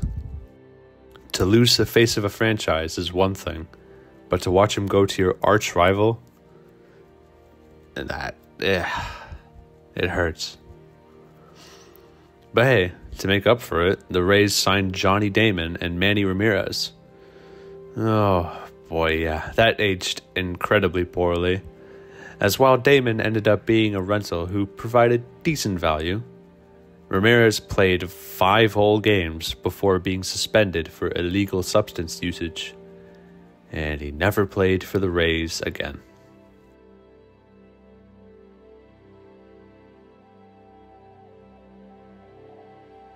"2011 began with a dreadful 0-6 start, the worst in franchise history. But they quickly rebounded by going 15-6 to finish April with a winning record, including an absolute clobbering of Boston 16-5, who, funnily enough, would also start the season 0-6. That game would be pitched by Jeremy Hellickson, who had garnered some time in 2010, but transformed into a reliable starter this year, putting up his best career numbers and earning Rookie of the Year. Along with Price, Shields, Wade Davis, and Jeff Neiman, the rotation would end up being one of the best in baseball by year's end.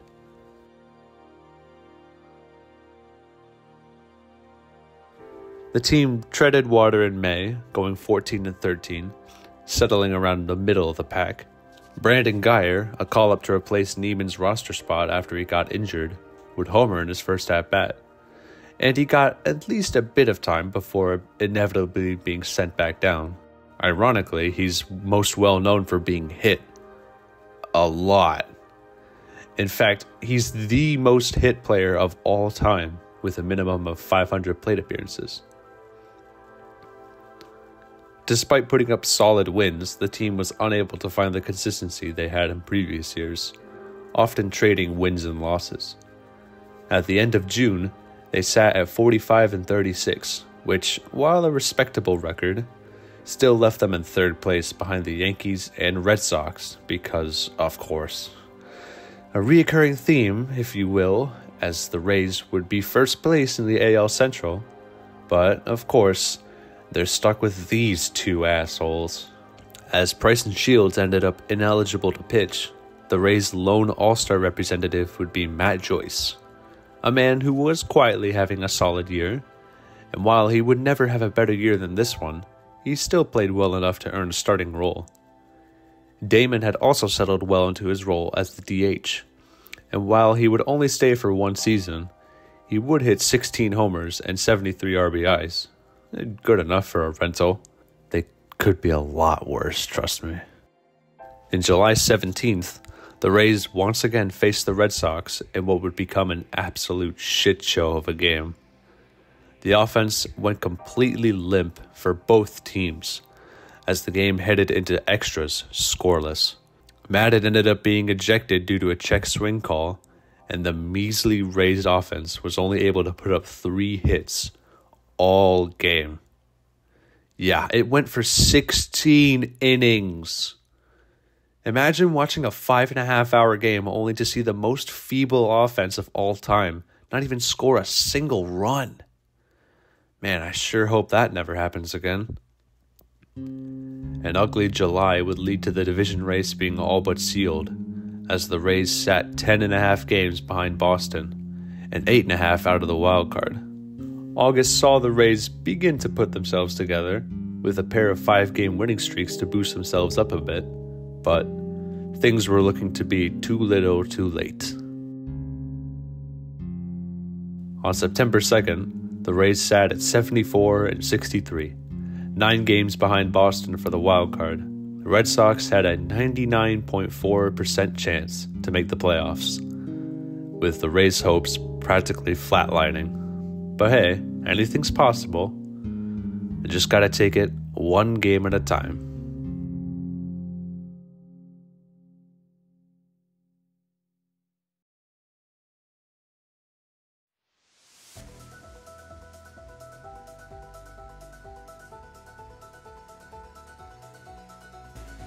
Two strong series wins against Baltimore and Texas would set up a crucial 3-game set at home against Boston, who was just coming off a brutal 4-gamer against Toronto, where they lost 3 out of 4. On the 9th, with the series set to kick off, the lead had shrunken to 6.5 games.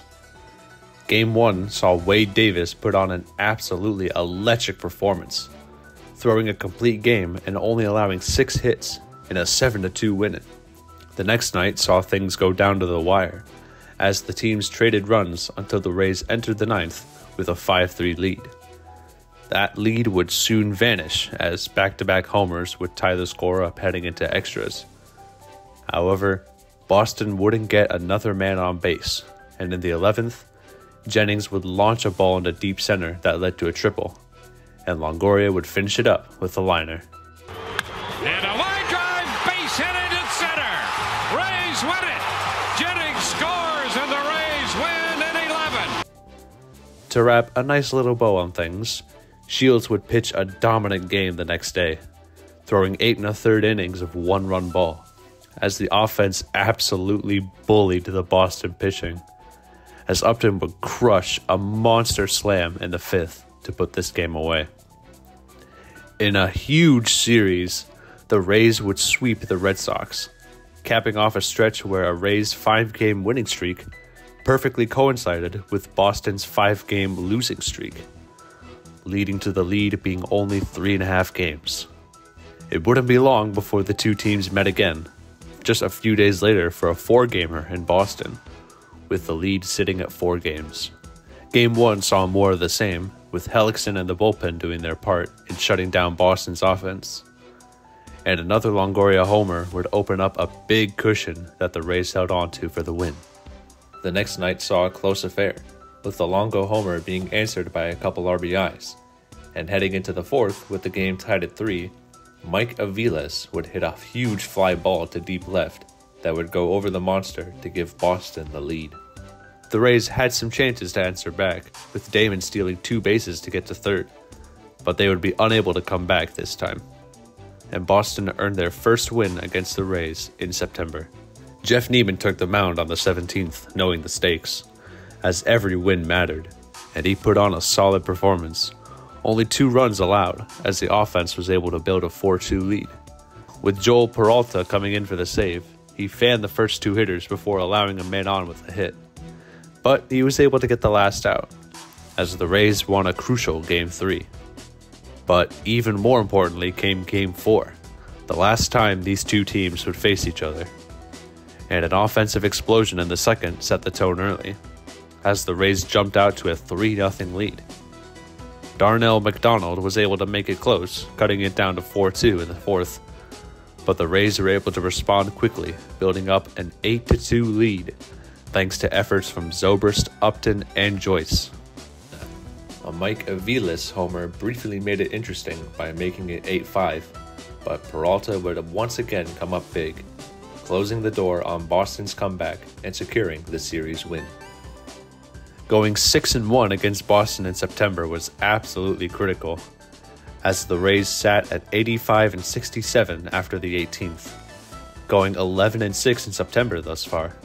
Boston, on the other hand, was absolutely imploding, going 5-13 in the same stretch, and the lead had shrunk from 9 games to 2, with 10 left to play. Still though, the odds heavily favored Boston making the playoffs, and they would continue to grow, as the Rays' momentum was halted by the Yankees, who won 3 in a row against them before the Rays were able to salvage the last game of the series. Luckily for them, Boston had also lost 3 out of 4 against Baltimore. The Red Sox had so many chances to pull away, but at every opportunity, they were shitting themselves, going on a historically bad run. They would welcome the Yankees to town and lose 2 out of 3 again, while the Rays would win 2 out of 3 against Toronto. The following day, on the 26th, the Rays would beat the Yankees at home, and Boston would again lose to Baltimore, and the lead was completely erased, as both teams sat at 89-71. The Yankees had already wrapped up the division at this point, and Baltimore had already been eliminated, so both really had nothing to play for, as the Rays and Red Sox would win on the 27th. although Baltimore did make it interesting at the end by almost coming back. And thus, on the final day of the season, both teams sat at 90 and 71 as they prepared for a game 162.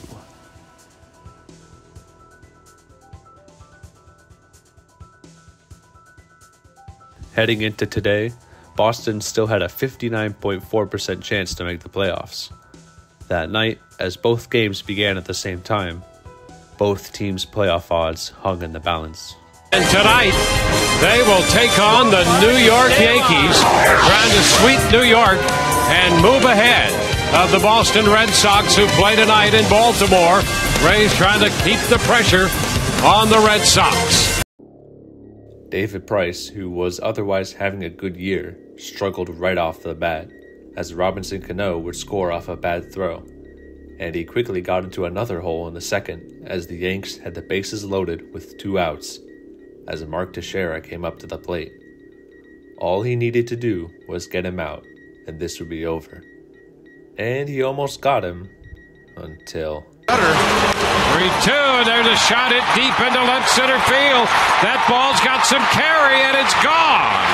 It was a 3-2 fastball with plenty on it, and Teixeira hits a grand slam. The absolute worst possibility, as the Yankees jumped out to a 5-0 lead, plummeting the Rays' win probability to 11%. Price would leave the game after 4 innings after giving up another Teixeira homer, and in the 5th, Andrew Jones would add on with another, as the lead expanded to 7-0. The Rays, at this point, had just a 2% chance of winning. Despite things looking grim, they still had good hopes, as if both teams lost, they would play a 1-game tiebreaker at the Trop. In Baltimore, a close affair was brewing, as Dustin Pedroia would open the scoring on a grounder to center. However, the O's would answer with a towering homer by J.J. Hardy to put them up front. But as the Yanks built their monstrous lead, Mike Aviles would score on a balk, tying the game at 2, and Pedroia would hit another homer to give Boston the lead in the 5th. Baltimore had a chance to answer with 2 men on and nobody out, but a double play would quickly end that threat, as they held the lead into the 7th. That's when Mother Nature intervened, as the rain began to fall on Camden Yards, and in the bottom of the 7th, the game would be suspended, leaving the Sox to watch the Rays in the clubhouse. Even still, they had a 56% chance of winning, while the Rays, in the top half of the 7th, hovered just around 1%, as they were simply unable to get anything going. In the bottom half, they had 2 men on with Russ Kanzler up to bat, but he too would go down, which all but sealed this one up. The Rays were down 7 going into the 8th, and had a 0.3% chance of winning. Well, it was a good run, but it looks like their luck has just run out. I mean, it was a long shot anyway, but now all we can do is hope that Baltimore is able to pull through. But that game isn't coming on anytime soon. I guess we're just stuck watching this nightmare. Even the Boston announcers are calling the coronation. What do you think the odds are that the Rays rally in this game? I think the Rays are not going to win tonight. I think that the one thing that we have eliminated tonight is the Red Sox season is not going to end tonight.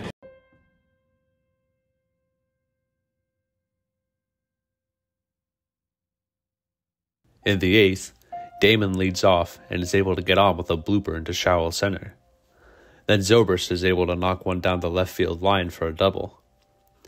The next man, Casey Kochman, ends up getting hit, and now the Rays have the best chance of the night, with the bases loaded and nobody out. Wowee!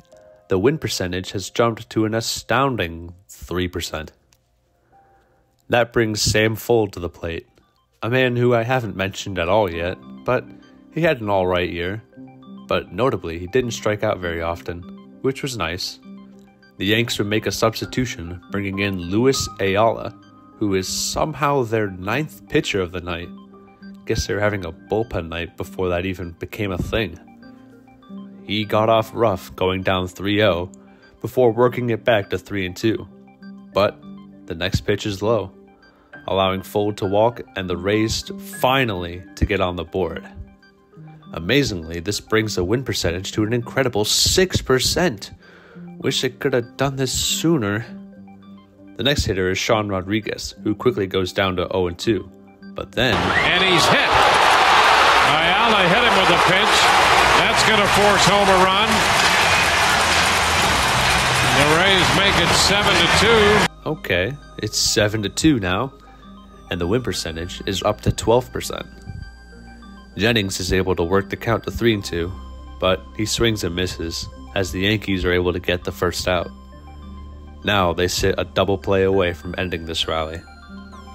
Upton steps up, and in typical Upton fashion, he wastes no time, launching one to left field. It doesn't go far enough though, landing safely in the glove of Jones, though Kochman is able to tag up, and now the deficit is 7-3. However, the Rays have 2 outs, so if there's any time to make something happen, it's now. I wonder who's coming up to the plate. 3-run inning, 7-3 now. Evan Longoria will bat. In the biggest at-bat of the season, Evan Longoria steps in, and Dwayne Stats, who is no stranger to crazy race moments, drops this gem. It would be fun, just for fun, if he hit a long one. Oh.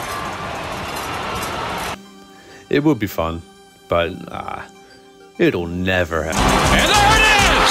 Long drive! Deep to left! Gone! Longoria hits a long one! A 3-run shot! And now it's a 1-run ball game! We have a ball game, as all of a sudden the deficit shrinks to just 1 run. Now, where have I seen this before? However, as Jaso hits a single, Damon is unable to capitalize, and the Rays enter the 9th, down 1 with only a 10% chance to win. The Yankees send in Corey Wade, a man who'd only given up 9 runs all year, and he makes quick work of Zobrist, who pops one to center, and Kochman, who grounds out. And now the Rays are down to their final out. Sam Fold, the next man up, prepares to walk out, but he's subbed out for Dan Johnson.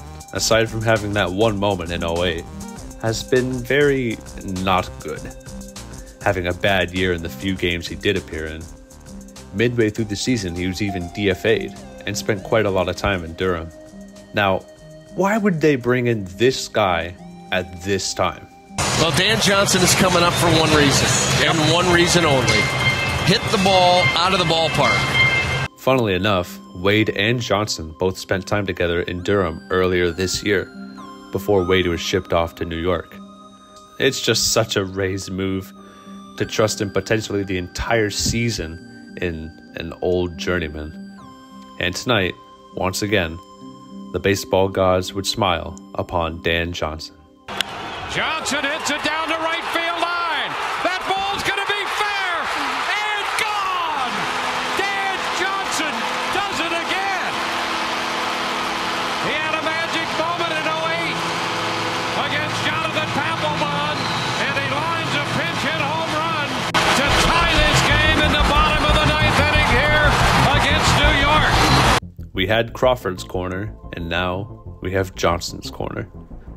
And while the fans in St. Pete were busy losing their minds, the Red Sox were forced to watch the Rays come all the way back to tie it, just as the rain was starting to let up. An hour and a half ago, it was looking very likely that Boston would at least play a game 163. But now, that wasn't looking so sure. As the game resumed in Baltimore, reliever Troy Patton got off to a rough start, perhaps frazzled by the sudden pressure of the Rays' comeback, as he hit 2 batters in the 7th before getting out of it. Still, things looked somewhat comfortable, as Danielle Bard was able to take care of business, and Boston entered the bottom of the 9th, still holding on to their 1-run lead. Meanwhile, what was once a snooze fest had quickly transformed into a nail-biting thriller as the game moved into extras. Kyle Farnsworth was able to shut down a minor threat in the 10th, but neither team's offense was having much going for them until the 12th. With 2 quick singles, suddenly the Yankees had first and third with no outs, and it was up to Jake McGee to keep the game tied, facing Jorge Posada, who, on a 1-on-1 count, grounded one down the left field line to a waiting Longoria, who saw that Greg Golson was a bit too far down the line, and he jumped on the opportunity. McGee followed that up by getting a huge strikeout on Corey Dickerson, and another soft grounder from Brett Gardner led to another jam escaped. In Baltimore, in the bottom of the 9th, Jonathan Papelbon comes out to secure the win, and at least get Boston to play another day. And he does his job, striking out Adam Jones and Mark Reynolds in dominant fashion. With the O's down to their final out, Chris Davis comes up and decides this game isn't over yet.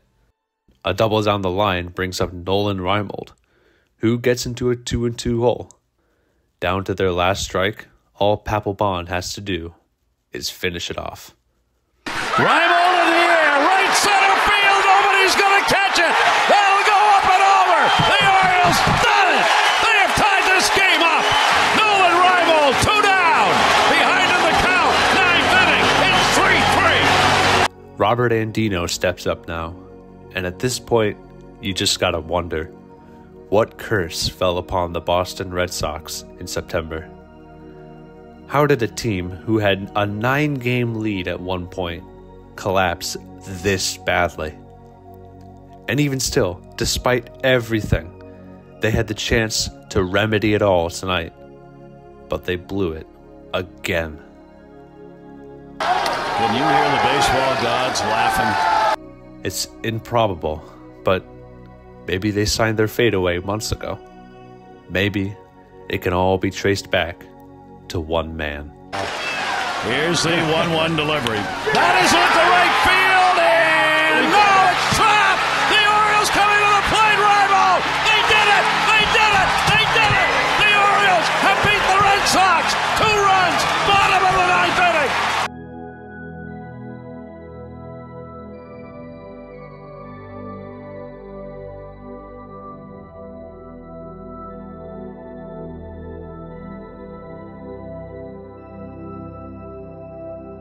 B.J. Upton steps up to the plate in the bottom of the 12th, facing Scott Prodder.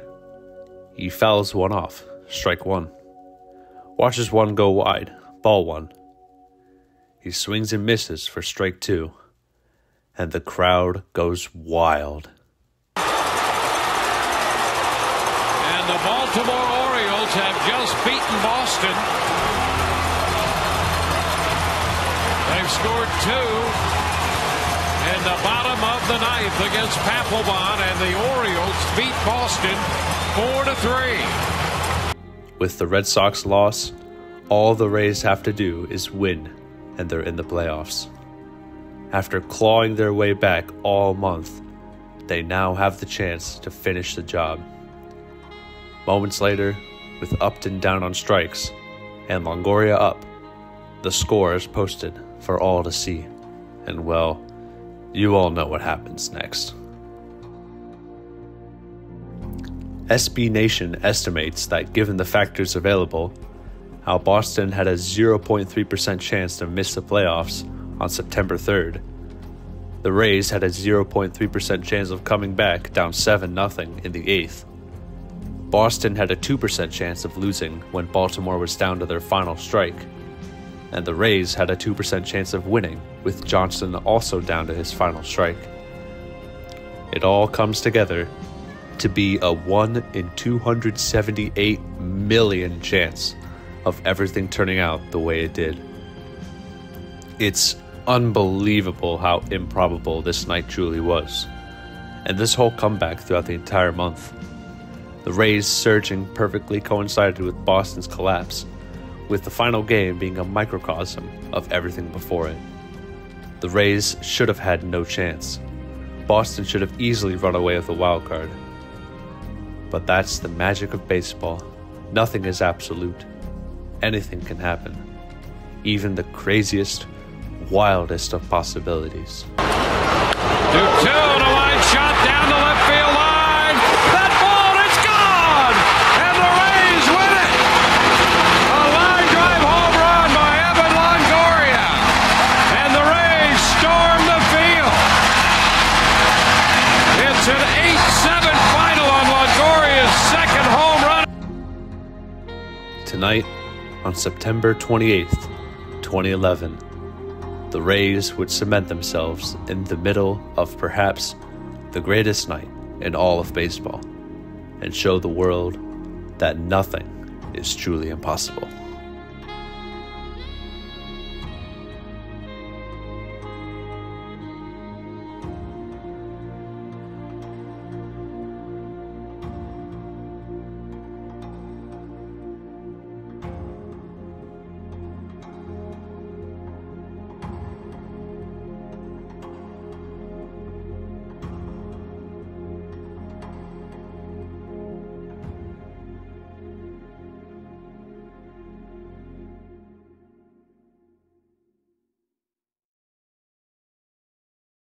Man, what a night, and what a great season for this team. An amazing end to an improbable comeback. Wait, I think I'm forgetting something. What was the point of this whole thing? To make the playoffs, right? Well, I wonder how they did. Well, that was rather anticlimactic. Yeah, the Rays got beat by the Rangers again. They looked promising with a big 9-0 win in Game 1, only to lose the next 3 games, as the Rays would go home once again, unable to get out of the ALDS. A sour note to end the year on for sure, but after everything that happened in Game 162, it isn't that bad. The Tampa Bay Rays cannot continue as it currently exists.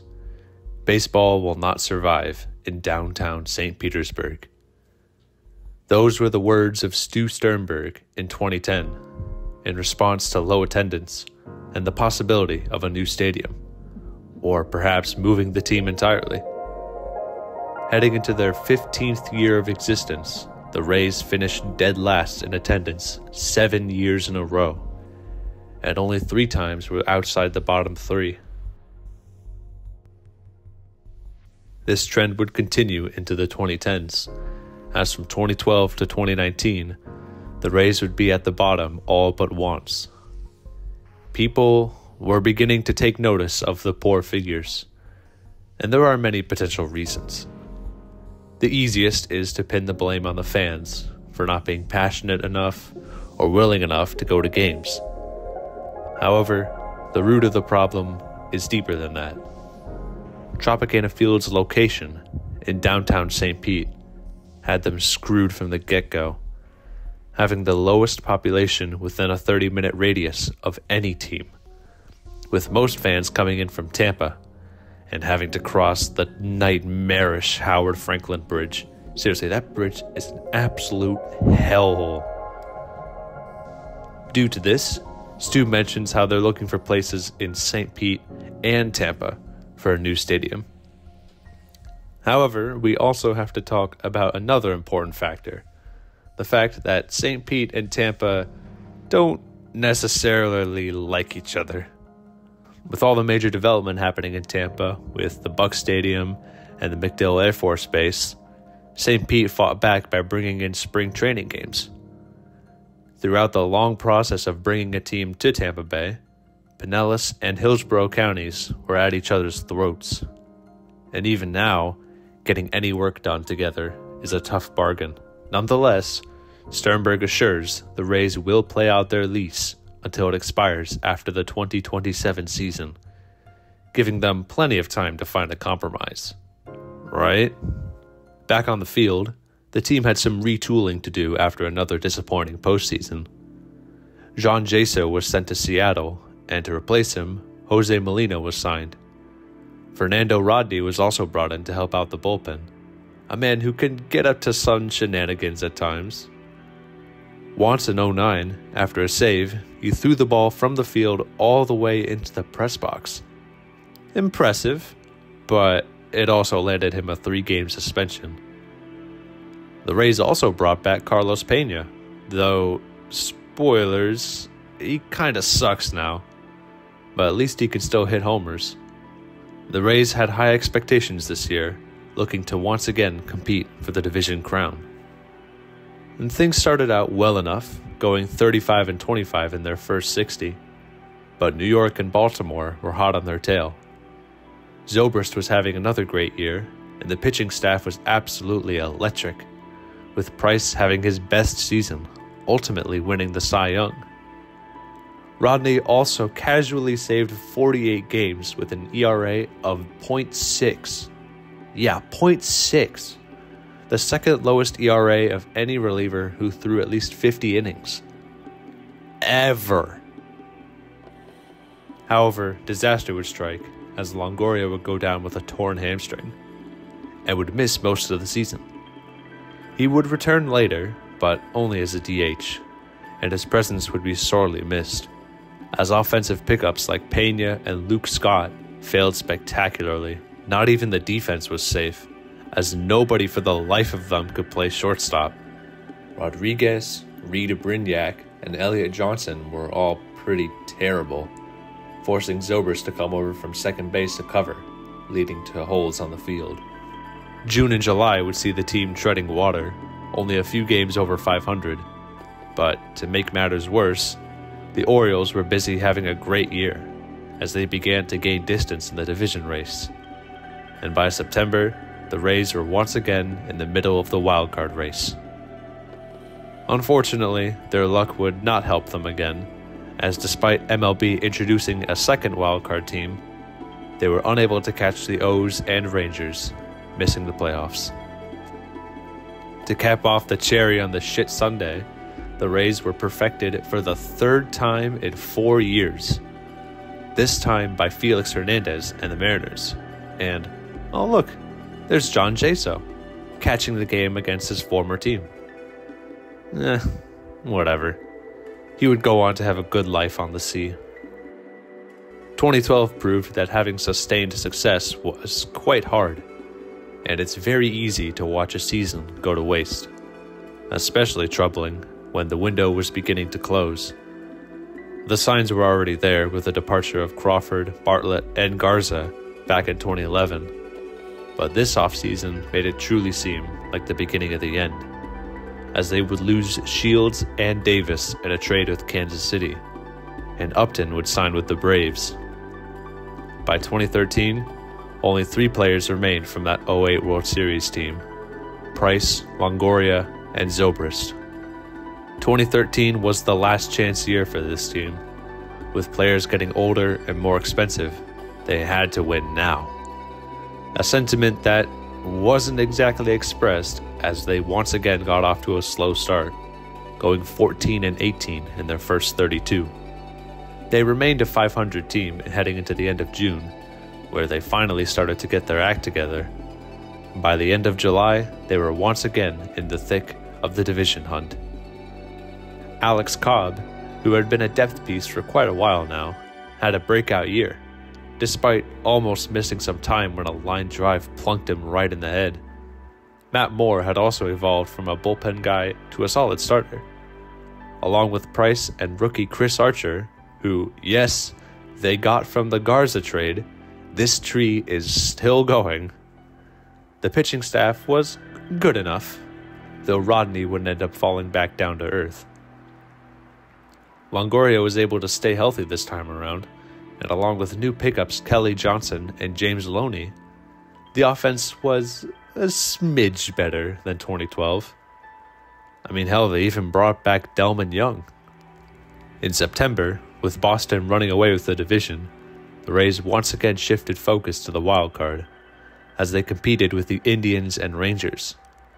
On a thrilling night against Baltimore, the Rays would win 5-4 in 18 innings that ended up giving them good ground heading into the final week of the season. They would finish 91-71, the same as 2011, but this time they had to play the Rangers in a game 163 to determine the last wildcard spot, a game that once again had Longoria's fingerprints all over it, as they cruised to a 5-2 victory. Then, in the wildcard game, Alex Cobb would put up a masterful performance, shutting out Cleveland to get back to the ALDS against an old rival.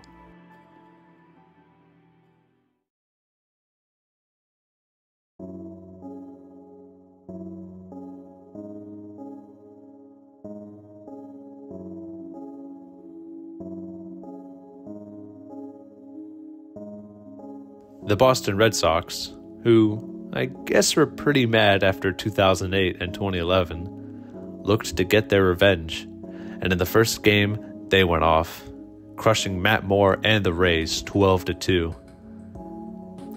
In Game 2, after getting into a hole early, the Rays made a good effort, scoring 3 in the 5th and 6th to cut the deficit to 6-4. However, they weren't able to complete the comeback, as a David Ortiz homer signaled the end of this game. Price, upon taking the loss, proceeded to respond very calmly and professionally by ranting on Twitter and responding to haters, even calling TBS commentators nerds. Oh, damn, what an insult. His girlfriend, Tiffany Nicole, also had some lovely things to say about Boston fans, as she tweeted, "Convinced that there must be a written rule in order to be a Red Sox fan. You have to be a complete and utter piece of shit. Wow." Yeah, great look, guys. He would apologize the next day and walk back his comments, especially to Ortiz, who he took offense to staring at his homer, but apparently they talked it out. With the Rays down once again in Game 3, Longoria was able to get the team going with a 3-run bomb to tie the game, and later, a Delman Young sac groundout gave them the lead. However, as Rodney came in for the save, Boston got men on second and third with 1 out, and another grounder brought in the tying run. They were able to get out of it without giving up anything else, and then in the bottom half, with the season on the line, Jose Labaton delivered. Swing and a high fly ball, right center field, get out of here! It is gone! Splash down! It's ice cream time! Game 4 was a close affair, with the game scoreless heading into the 6th, where David DeJesus would drive in Yunel Escobar to take the lead. A lead that would be instantly squandered, as a wild pitch and a single from Jake McGee gave it right back to Boston, and they never looked back. It was perhaps the end of an era in Tampa Bay, as while the Rays did enjoy their first bit of success as a franchise, their time had passed. Hey, things weren't all bad. I mean, we did get DJ Kitty. That's something, I guess. Well, the bad news is that the Rays did not make the playoffs in 2014, or 2015, or 2016, or 2017. The good news, though, is that they weren't nearly as bad as those Devil Rays years.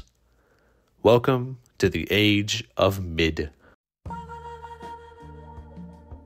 Yeah, there isn't really a point going super in-depth into these years. This was the time of transition from the old to the new, and it began with one man. Kevin Kiermaier, also known as the sexiest man in baseball, was drafted in 2010 and played his first full season in 2014.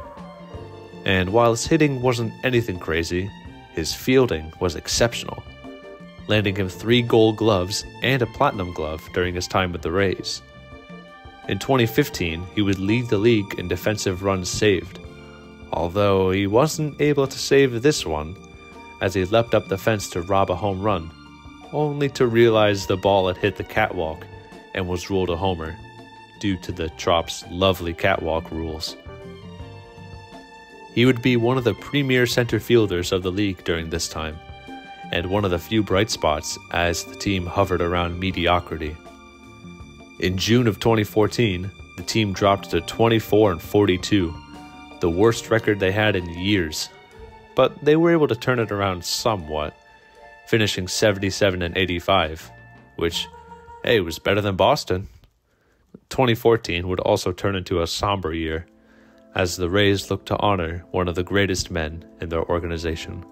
Don Zimmer was a fine enough ball player, playing for a bunch of teams in the 50s and 60s, but after he retired, he had a long and successful coaching career.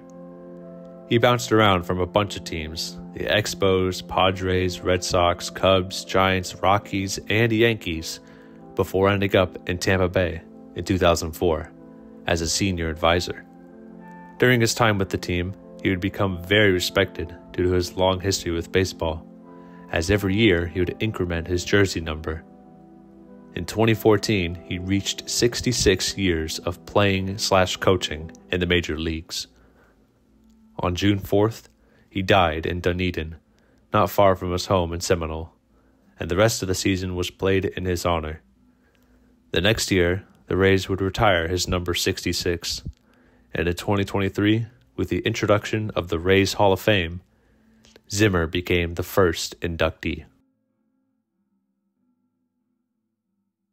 Pitching injuries is what ultimately killed their chances this year, as Moore would go down early and miss the entire season, and they would have to resort to Eric Berdard and a regressed Jeremy Hellickson to fill out the rotation.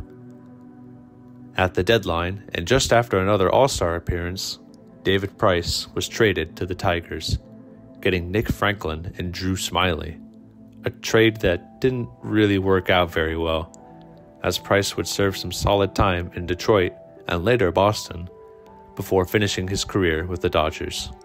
Zobrist would have another solid year, but his contract was finally starting to catch up to him, and in the offseason he was traded along with Yunel Escobar to Oakland, leaving Longoria as the last remaining remnant of the 08 squad. Zobrist at least got a happy ending, as he would win 2 World Series with the Royals and Cubs, even winning MVP with the latter. Along with them, a whole bunch of other people were shipped off, including Hellickson, Molina, Rodriguez, Joyce, and Will Myers. Friedman, the long-running GM, also departed for Los Angeles, and was replaced by Eric Neander. To top it off, Madden was let go, ending his 8-year tenure with the team, and his replacement was none other than Kevin Cash? Oh, you gotta be fucking kidding me. With the old guard gone, someone had to step up to be the new #1 pitcher, and that man was Chris Archer, who had begun rounding into form in 2015 and earned an All-Star nomination here and 2017. His performance was also enough to get him Cy Young votes, as he helped lead the way for a bunch of random people, including Jake Odorizzi, Drew Smyly, and Matt Andriese. Moore would fall down the rotation as he got older, and in 2016, he was sent to the Giants. The pitching ended up carrying the team out of the basement, as the offense went absolutely cold during this time. In 2015, 16, and 17, they scored the second fewest runs in the American League. And although guys like Logan Forsythe and the ever-reliable Longoria continued to produce, the lineup continued to be the embodiment of mediocre as the playoff drought continued. As the years continued, Sternberg and his team were having increasing difficulties trying to build a new stadium. Not one, but 2 waterfront stadiums were pitched in St. Pete, but both were abandoned early on in planning. The city knew it, the team knew it, even new Commissioner Rob Manfred knew it. The Rays needed a new stadium, and they needed it soon. But with options beginning to run out, and with attendance continuing to dwindle, Sternberg began discussing relocation. A group from Montreal had expressed interest, and Stu had been in contact with them as far back as 2014. And it seemed that if things weren't going to work out here, the Rays would be on the move. St. Pete was, however, willing to grant a period where the Rays could look to Tampa for stadium sites until the end of 2018. So the team once again got to work.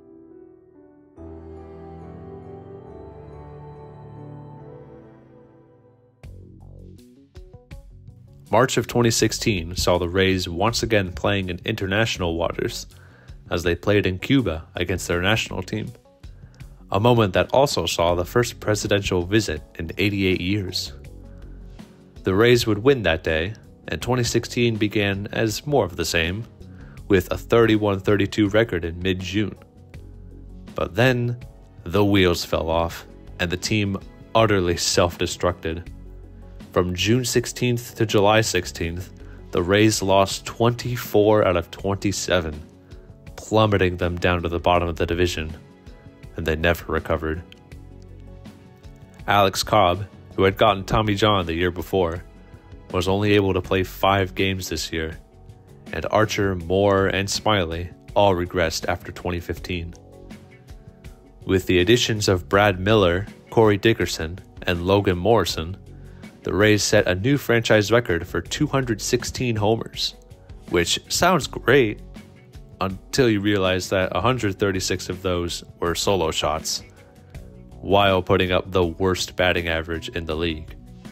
Dickerson would underperform, and Morrison would miss a good chunk of time due to a wrist injury, but Miller did well enough in his first year, hitting 30 homers. The real bright spot came in new closer Alex Colomé, putting up 37 saves and a 1.91 ERA, being the team's only All-Star nomination this year. The pieces, once again, were there, but they still needed more to reform into a solid team.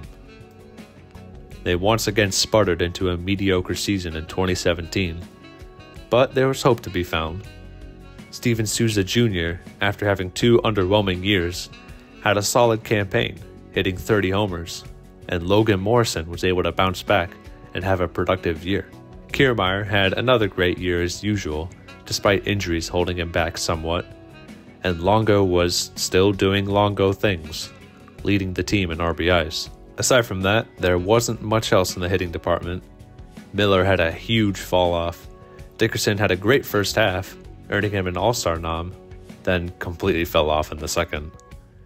And all in all, the offense still couldn't keep up with league standards. The pitching, however, had transformed into one of the best in baseball, with Archer and Cobb continuing to put up great numbers. Colomé, despite having a down year, was still putting good weight as the closer, and guys like Tommy Hunter, Jose Alvarado, and Chase Whiteley were beginning to form the pieces of a solid bullpen.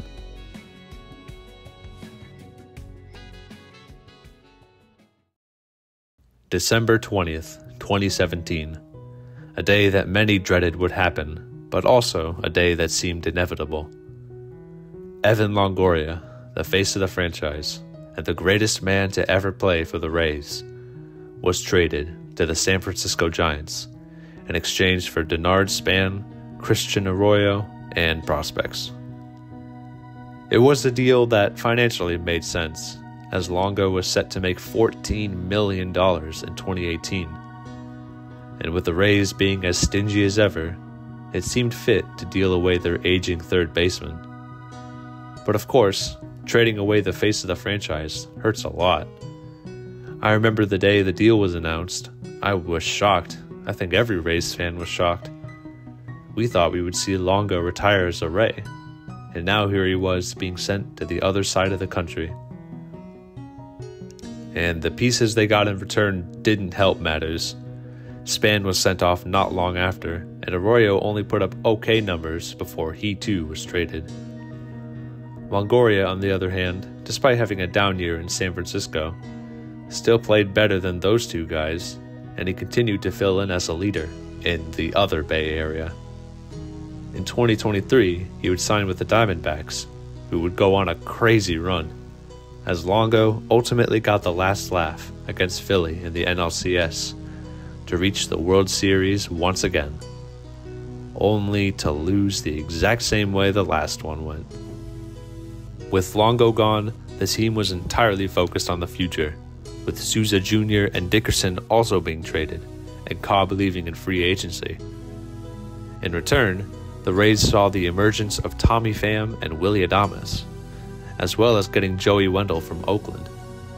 That 2018 lineup looks almost unrecognizable, with a whole bunch of guys with varying levels of success. With all these players being sent away, many expected the Rays to absolutely suck. And indeed it looked that way as they got off to a 3-12 start. But they were able to turn it around somewhat. And entering the All-Star break, they were a couple games over 500. It was then that the Rays had a great second half, going 41-25, including a 19-9 September en route to winning 90 games for the first time since 2013. Sure, they missed the playoffs again, but hope was plentiful in Tampa Bay, as it seemed the Rays were finally able to contend for the American League title. The offense, while still being feeble at times, was better than 2017, at least by a little bit. On July 31st, the Rays continued the trend of change by sending away Chris Archer to the Pirates, in return getting Austin Meadows, Tyler Glasnow, and another player to be named later. An alright trade. Surely this won't blow up in Pittsburgh's face. It also continued the glorious Delman Young trade tree, long after the man had already retired. The pitching staff continued to be elite, thanks to the help of one man. Meet Blake Snell, star pitcher and boisterous Twitch streamer. While he made his debut in 2016, it wasn't until 2018 that he suddenly transformed into one of the best of the league. His 2018 season is absolutely crazy, as he posted a 1.89 ERA, holy shit, easily winning him the Cy Young.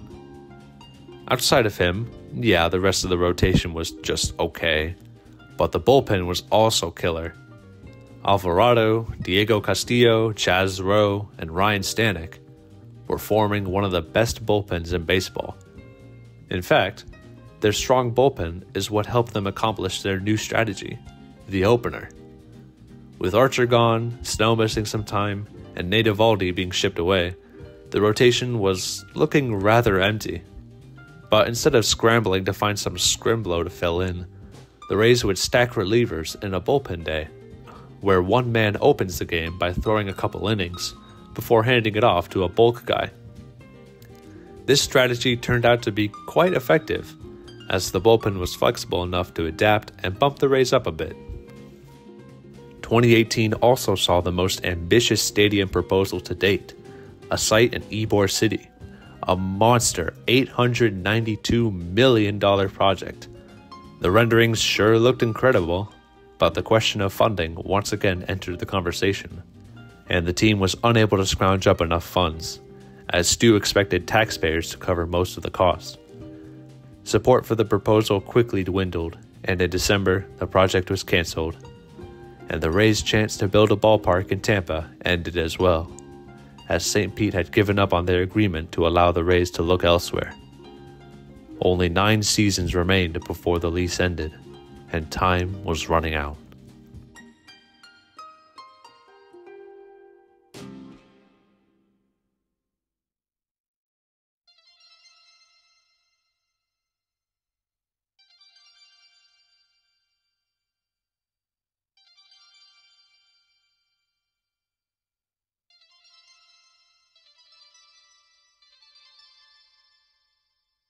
The pieces are falling into place. Yandy Diaz and Cole Sulser from Cleveland, signing Charlie Morton to a 2-year deal, signing Mike Zunino, Brandon Lau and G-Man Choi coming in as starters, signing Snell to an extension, bringing in Travis d'Arnaud. 2019 was the year to reemerge as contenders, and the team did just that. A 19-9 start to the season was proof that things were in the right direction, and the momentum would continue into the All-Star break, as they sat 52-39, once again in the middle of the wildcard race. Brandon Lau, in his first full season, played well enough to earn him an All-Star nom, as well as Charlie Morton and Austin Meadows, who would lead the team in homers this year with 33. Gone were the days of the feeble squad. This offense actually had some serious firepower. The pitching staff continued to dominate, posting the best record in the AL behind Morton, Snell, Glasnow, and Yonny Chirinos. And the bullpen featured weapons like Jalen Beeks, Oliver Drake, and Emilio Pagan. By the end of July, the Rays also added Jesus Aguilar, and were tied with Oakland for the last wildcard spot. The end of July also saw an interesting case, where the Rays were up 9-2 only to blow it to the Jays, only for them to come back and win from an 8-1 deficit the very next day. As the season drew on, wins were needed as much as possible to remain in the race, as despite having a good August, they entered the final month of the season on the outside looking in. A crucial sweep against Cleveland helped them out, and then facing a sweep against the Dodgers, Choi and d'Arnaud would deliver in the ninth to tie it, and Meadows would finish it off with a go-ahead homer, giving them a big win. About a week later, on the 24th, the Rays once again saw a similar dilemma with an intense extra innings game against the Yankees. Cleveland had already won, so the Rays would need a win here to keep their wildcard spot intact.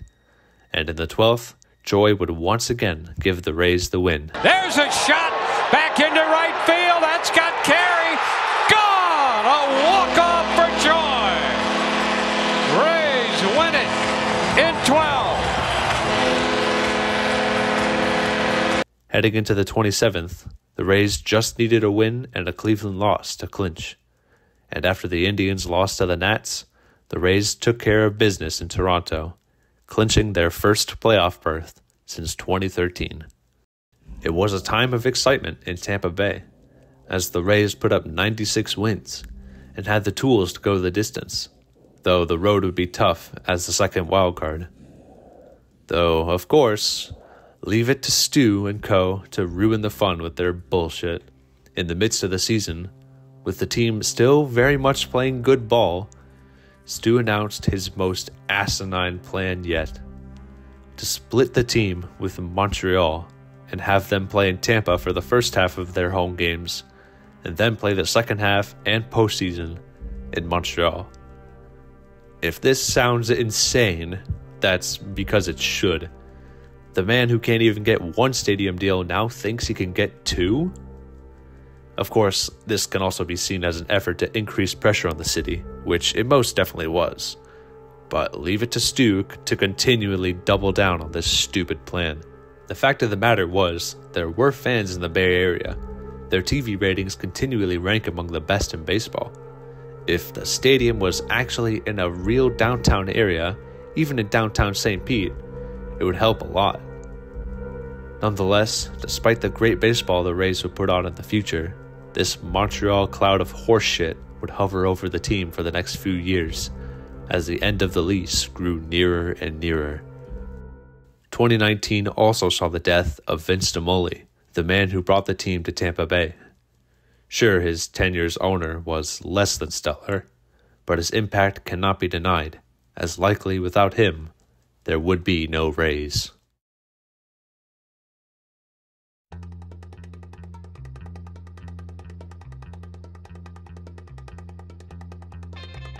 Entering the wildcard game, the Rays faced off against the Oakland A's, with a raucous 54,000-strong crowd to back them up.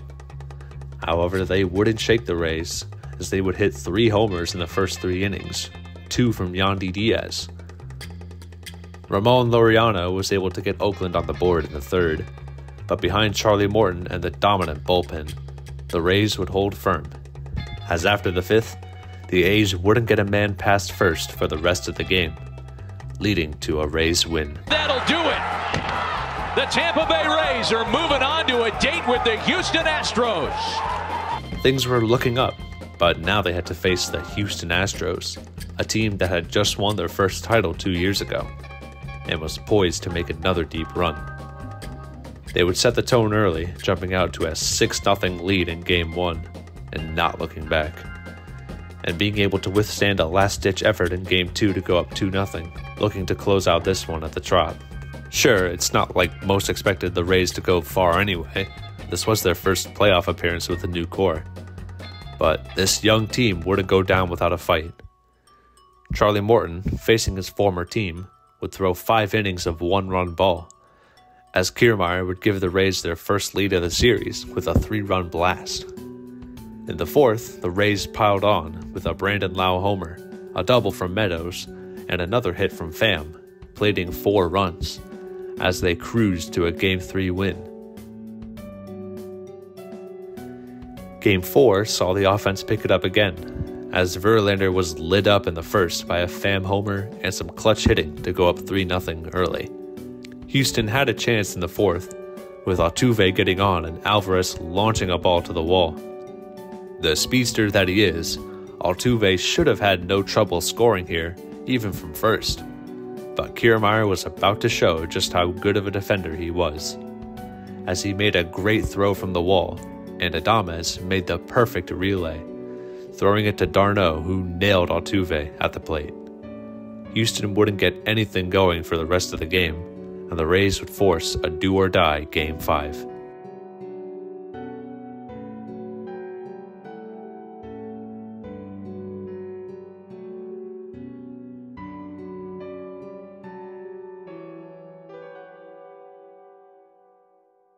Unfortunately, this is where the fun ends, as Glasnow would struggle mightily in the first, unintentionally tipping his pitches, leading to the Astros scoring 4.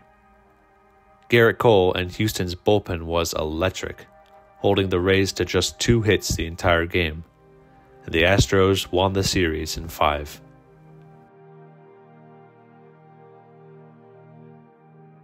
A rough outing for sure, but one that still represented a good year, as the Rays got back into the playoff picture and gave the Astros a run for their money. Their new window was only just beginning to open, and with 2020 on the horizon, the Rays geared up for a deep run. Of course, this time came with added pressure, as with each passing year, the likelihood of a new stadium grew smaller and smaller. Even disregarding the stupid Montreal plan, there were other cities chomping at the bit for a baseball team. Charlotte, Portland, Las Vegas, and Nashville were among the spots rumored for the Rays to relocate to, and the Rays had chance after chance to get something done in the Bay Area, but they failed time and time again. Now, as the decade turned to the 2020s, it looked like the Rays, barring one last chance to show something, were set for relocation when their lease expired. The one thing that would deter relocation, of course, would be a championship. And with a team of burgeoning stars and solid depth, they had 8 seasons to win it all and save baseball in Tampa Bay.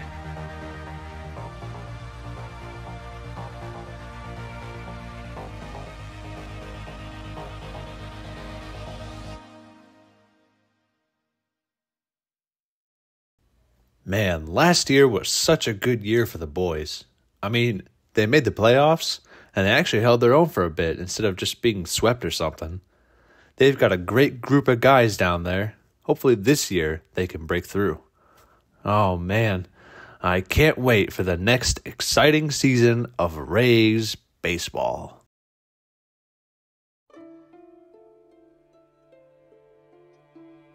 So, this coronavirus thing just shut down the entire world, and with it all professional sports as well. All of a sudden, we went from spring training hype to being unsure if we were even getting baseball this year. It was an uncertain time, but as the months carried on, MLB finally announced play would begin in late July with a 60-game season. Empty stadiums, an expanded playoff, and frequent medical testing ensured that this year would be quite different from years past. Of course, it was better than no games at all, but how would the Rays hold up in this unique environment? Well, they were used to playing in empty stadiums anyway. After letting go of Aguilar and Matt Duffy, the Rays hoped to bring the power with the signing of Yoshitomo Tsutsugo. And Tommy Pham was traded in exchange for Hunter Renfroe. An interesting move, to be sure. Let's see what Snell has to say about it. We giving Pham up for Renfroe and a damn slapdick prospect? Pagan would be swapped for outfielder Manuel Margot, and they would also send some guys away to St. Louis in exchange for middling prospect Randy Arozarena. I'm sure he won't amount to anything. With the shortened season set to go, the Rays opened things with an underwhelming 4-6 start, but their luck would turn around as August saw 3 separate winning streaks of at least 5 games, and an astounding 21-7 record put them comfortably in first place. In September, their momentum continued, and on the 23rd, they clinched the division for the first time in a decade, finishing 40-20. Yeah, that season summary was pretty short, but I mean, you're only playing 60 games. There isn't exactly much to talk about.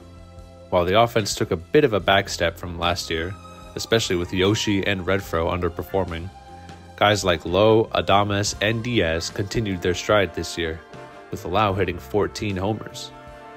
Randy got some playing time when he got called up, and he made an impact, hitting 7 homers in 23 games. The real surprise was Mike Brasso, utility guy who was pretty good at getting on base.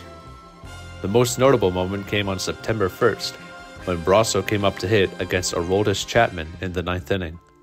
Chapman, being the gentleman that he is, threw a 100-mile-per-hour fastball right to the head, with Brasso barely ducking out of the way. Needless to say, the Rays were not happy, especially with Chapman's tough guy walk afterwards. Like, bro, come on. You're not that cool. Need I remind you of what happened last year? After the game, Cash was definitely not happy, and he had some words to say. Somebody's got to be accountable, and the last thing I'll say on it is I got a whole damn stable full of guys that throw 98 miles an hour, period. The next day, Brasso would get revenge, smacking 2 homers, and the Rays would win the division over New York. This was mostly achieved due to the stellar pitching, with the trio of Glasnow, Snell, and Morton forming a formidable trio. The bullpen did their job, leading the league in saves, with Nick Anderson having a breakout year, putting up a 0.55 ERA. Aside from him, newcomers Pete Fairbanks and Aaron Loop provided good reinforcements. The Rays entered the playoffs as the favorites to represent the American League, but their road to their first title would be a long one. With the expanded playoffs, the Rays had to face the Blue Jays in the wildcard round, which was expanded to a best-of-3. Now, Toronto, being the young team that they were, came in with no expectations as the number 8 seed.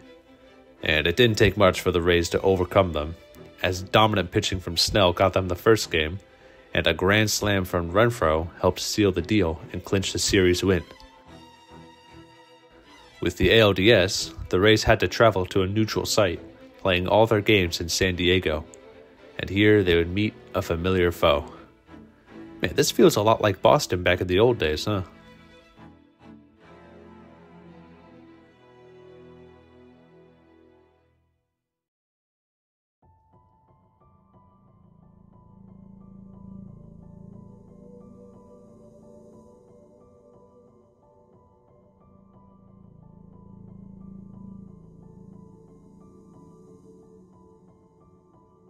In Game 1, the teams exchanged runs, with an Aaron Hicks sac fly answered with a Randy homer, and a Clint Frazier shot answered with Choi hitting one of his own. However, a pair of homers from Kyle Higashioka and Aaron Judge put the Yankees up 4-3 heading into the 9th, where John Curtis would get into a pickle, having already given up a run and facing a bases-loaded situation with Giancarlo Stanton up to bat. And, well, he put the game away.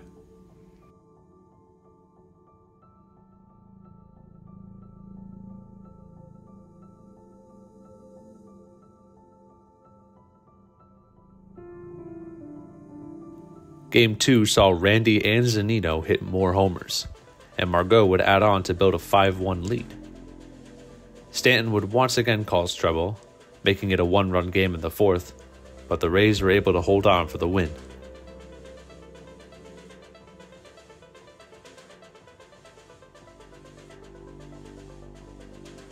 Game 3 saw Charlie Morton continue his dominant presence with another strong start, and Kiermaier hitting a 3-run blast to put the Rays up 4-1. They would continue to pile on with a home run from catcher Michael Perez and a double from Choi, en route to a big 8-4 win.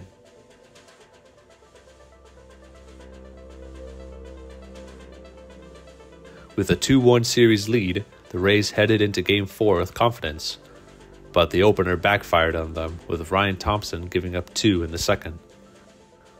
Lau was able to cut the deficit in half, and the game remained close until a Gleyber Torres homer extended the lead to 4-1, and the offense was unable to get anything going, as New York forced a decisive Game 5. All the stops were pulled for this game, with Glasnow only going 2 1/3 innings before being pulled at the first sign of trouble. Anderson, who'd been dominant all year, gave up a homer to Judge to give the Yankees the lead, as he was stretched to 2 2/3 innings. Garrett Cole, who shut the Rays down last year, was again putting up a solid performance, but Austin Meadows was able to break through in the 5th, tying the game. It would remain a tight pitching duel, with there being only 6 hits total for both teams the entire game. Heading into the 8th, Chapman was brought in to keep the Rays at bay, and once again, he was met by Mike Brasso. Hey, remember when Papelbon said those things in 08, and then karma bit him in the ass? Well, history often tends to repeat itself. 3-2, Brasso sends one into left field, Gardner going back, and it is up and gone!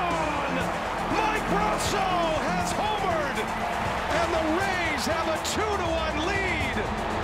What a moment for Brasso! With 3 outs to get, Diego Castillo came in the 9th, and after striking out Stanton and Luke Voigt, Gio Urshela hit a liner to third that would have been bad had it not been for Wendell being in the exact right spot to make the catch.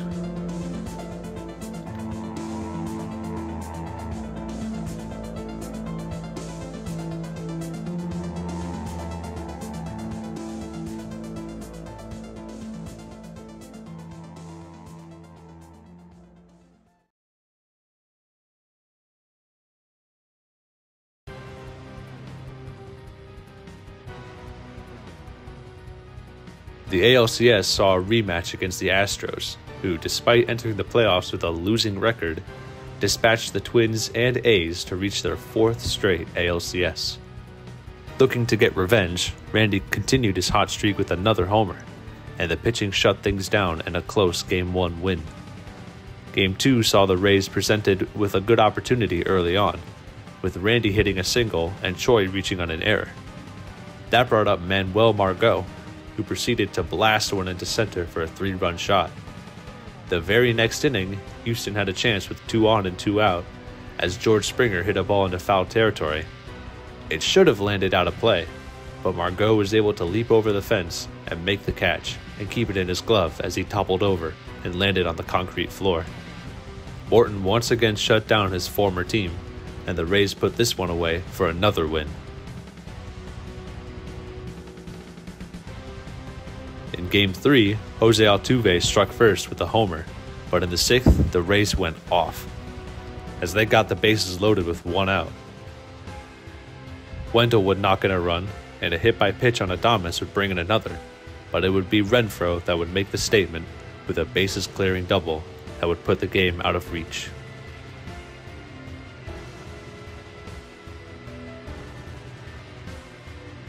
With the Rays 1 win away from the World Series, they looked to Glasnow to bring it home, but the Astros were able to score a couple early to take the lead. Randy would answer with yet another homer to tie it up, but Glasnow would bend once again, surrendering the lead to a Springer homer. The Rays had a chance to tie it, as an Adames double brought in Wendell to make it 4-3, and a wild pitch brought him to third base, but Yoshi would line out, and Houston would avoid the sweep.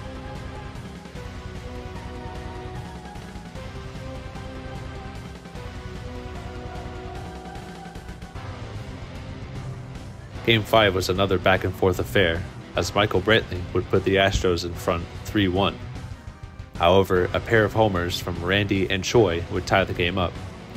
The Rays once again would put their trust in Anderson, who got through the 8th cleanly before facing Carlos Correa in the 9th, where he once again showed signs of mortality. Correa's watching, this is back, and it's gone! It's a walk-off home run! Carlos Correa! Gee, Anderson, that's your second showing this postseason where you gave up a homer. Surely it doesn't get worse, right? With the pressure mounting, Adames gave some hope with a double to take the lead in Game 6, but Castillo would melt down in the 5th, giving up 3 runs. Add on a couple more, and Houston jumped out to a 7-1 lead. And despite Margot doing his best to bring his team back, the Astros were able to win yet again, and the Rays saw their 3-0 lead completely evaporate. Only once has a team come back from down 3-0 to win the series, the 2004 Red Sox over the Yankees, and the Rays were desperate to avoid that same fate, as everything came down to Game 7. Luckily, they had their ace Charlie Morton on the mound, who would once again go 5 2/3 innings of scoreless baseball. Randy would continue to mash, hitting his 7th homer in the postseason, passing Longoria for the team record, and Zunino would add on with a homer and sac fly to make it 4-0. Anderson would go 2 innings once again, giving up 3 hits. Not exactly the solid performance we're used to seeing from him. And while he didn't give up anything directly, shortly after he left, Correa would bring in 2 on an RBI single, and Anderson would be charged the runs. Nonetheless, Fairbanks would step up once again as he protected a 4-2 lead in the 9th, striking out 3 before Aledmys Diaz would hit a fly ball that landed softly in Margot's glove. And the Tampa Bay Rays have just won the American League pennant. For the second time in franchise history, the Rays are on their way to the World Series. Fireworks in the sky, the celebration explodes out of the first base dugout, and the Rays, for the second time ever, will play in the Fall Classic. For the second time in franchise history, the Rays had won the AL pennant in a year that saw many ups and downs, and where they almost choked it away in historic fashion. But they pulled through, like they have all year. And now 12 years after losing to the Phillies, the Rays traveled to Texas for a chance at revenge.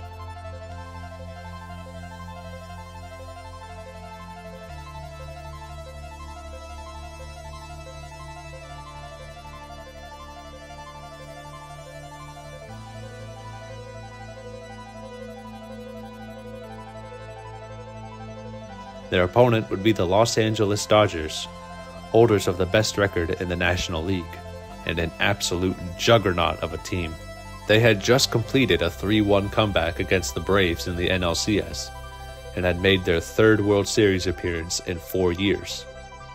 However, they lost the previous 2, and looked very eager to finally win their first title since 1988.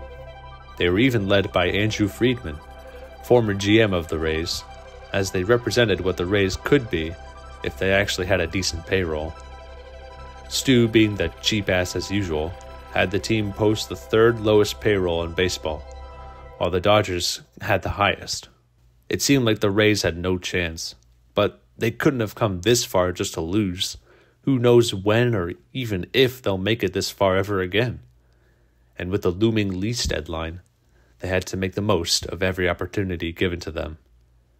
They had to play like baseball in the Bay depended on it.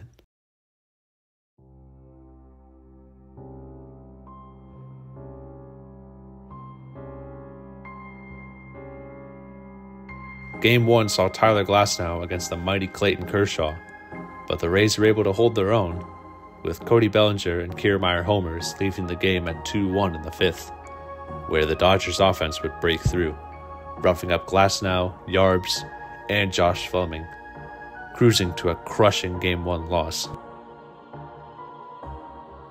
When the Rays needed to bounce back, they got it with a crucial Wendell double that drove in 2 in Game 2, and a pair of Brandon Lau homers to build a big lead. LA was able to make it interesting, cutting it down to 6-4 with help from Will Smith and Corey Seager. But the bullpen came through once again, evening the series at 1, despite Anderson giving up another run. But it's okay, he's fine. You know why they won this game? I'll tell you why. Remember back in 08 when little baby me was munching on a hot dog at Game 2? Well, they won that game, and 12 years later, the tradition continued. Yeah, I wasn't actually at the game because 1, tickets were super expensive, and 2, it was in Texas. But hey, the hot dog is 2-0 in World Series games. But it only works in Game 2, unfortunately. Charlie Morton, who had been dominant all postseason, began to show signs of weakness as the Dodgers offense got to him early in Game 3, with a 2 RBI single from Max Muncy and efforts from Austin Barnes and Mookie Betts, putting LA up 5-0. Ultimately, the offense couldn't do anything against Walker Buehler and Kenley Jensen, as despite another Randy homer, the Rays would fall once again.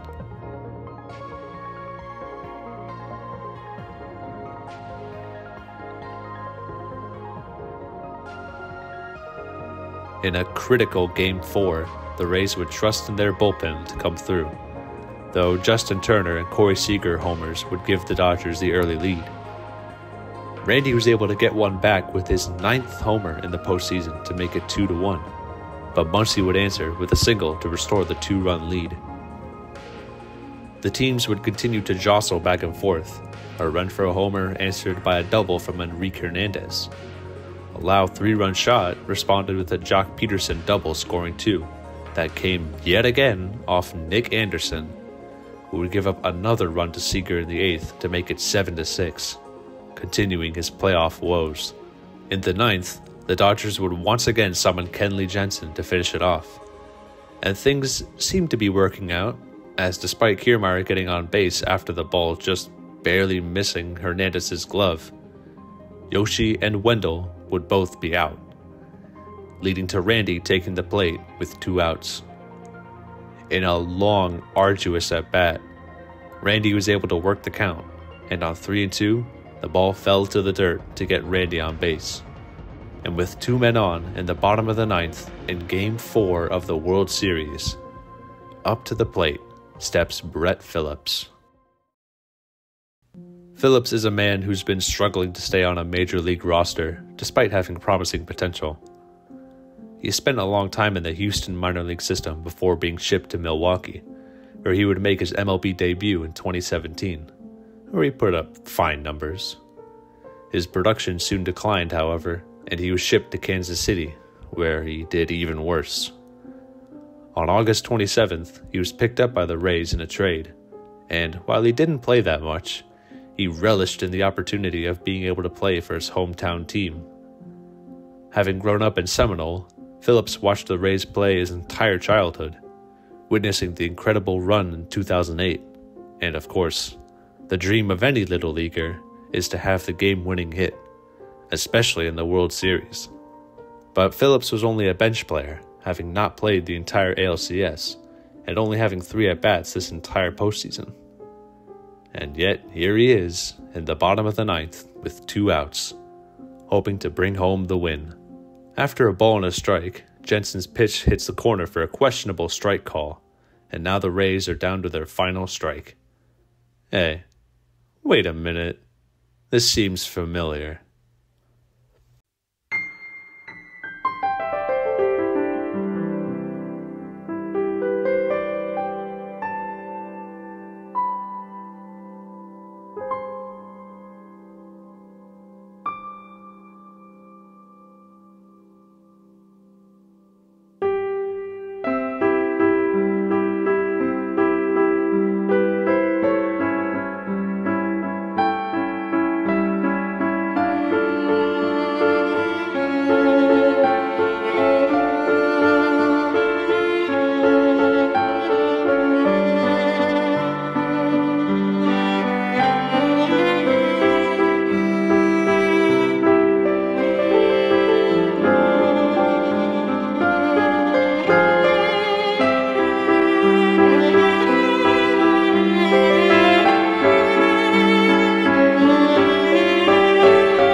man, baseball's fun.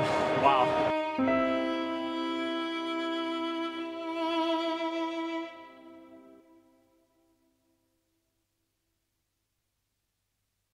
The hometown kid coming up with the biggest hit of his life to win the game for his team in the World Series.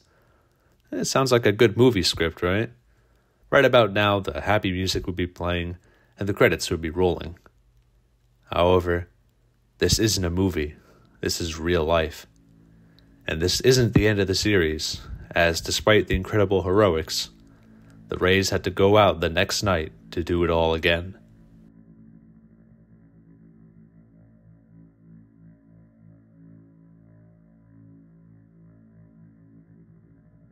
Game 5 saw Glasnow once again struggle on the mound, as he gave up 3 in the first 2 innings. However, the Rays were able to respond with a triple from Diaz and a Randy RBI, cutting it down to 3-2. They had another chance with Margot on third in the 4th, but he was caught trying to steal home? Bro, trying to steal home in the World Series? Especially with Margot, a guy who isn't exactly super fast? A questionable move for sure. A Muncy homer would make it 4-2, and the offense would struggle once again to get anything going until the 8th, where they had a first and second with 1 out and Randy up to bat.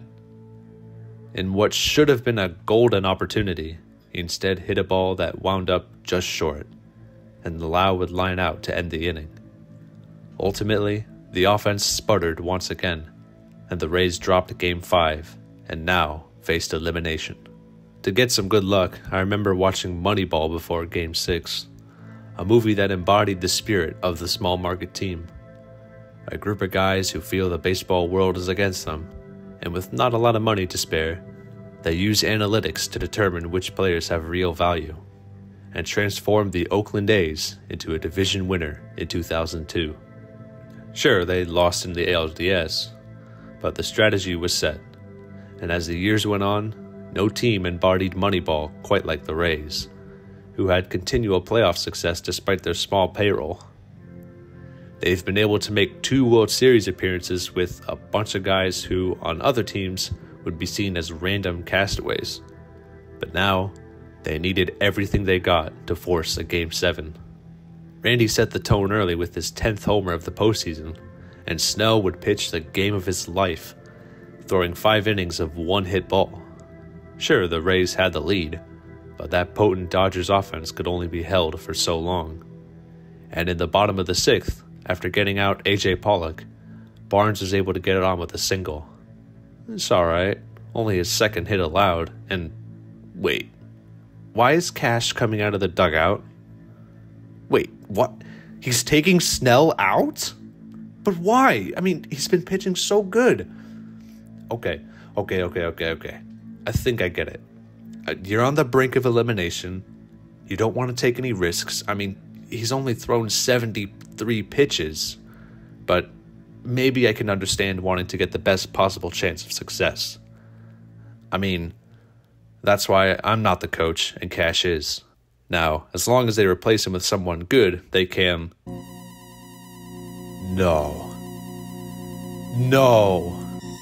No, you're bringing in Anderson?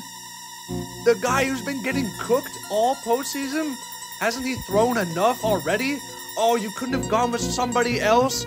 No, please. Oh my God. You can't do this, Cash. You had anybody else. You could have picked anybody else. You had to pick Anderson. Oh my God, and you gave up the fucking lead.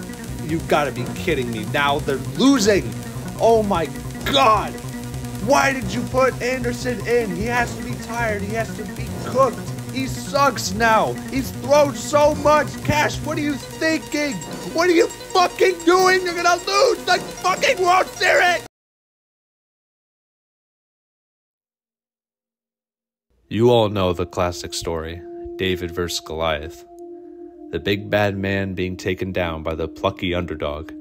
It's a story that resonates a lot in sports. Underdogs are always fun to root for, as it's nice to see the little guy take the win every now and then. Sure, the big teams will be stronger and have the advantage in practically every department, But the underdogs are there to prove that it's still possible for the smaller team to win sometimes. The Tampa Bay Rays are the epitome of the underdog. A team with a small payroll playing in a bad stadium with low attendance, an owner threatening to relocate them, they're unable to keep big-name players when they get too expensive, and are always looking for the cheapest possible option. Yet, despite everything, they still persevere. They've been able to craft not just a good team, but a great team. A team that took them to within 2 wins of a title. But alas, life doesn't always have a happy ending, and for the Rays, there is no solace found here. It would later come out that Anderson was dealing with arm troubles during the postseason, which hampered his performance, though he still kept quiet about it. Had he said something to Cash, maybe he would have went with somebody else. Had he brought in Castillo or Fairbanks or anyone else, who knows what would have happened? Maybe the Rays hold off the Dodgers and force Game 7, and from there, anything could happen. Maybe, in an alternate timeline, the Rays rallied and won their first championship in franchise history, and the team came up with a deal to build a new stadium and keep the Rays in the Bay. And then they celebrated with a big boat parade like their brothers in the Tampa Bay region. I mean, hell, the Lightning got to enjoy 2 Stanley Cups during this time, and the Bucks won a Super Bowl in their home stadium. The Rays were destined to win. We'll never know what could have happened, because the reality is, the Rays came up short once again. They'd come closer than ever before in reaching the mountaintop, only to tumble all the way back down. Was it a successful year? Absolutely. Did it tremendously suck how it ended? Of course. But in the end, it'd just be nice to see them win. One day.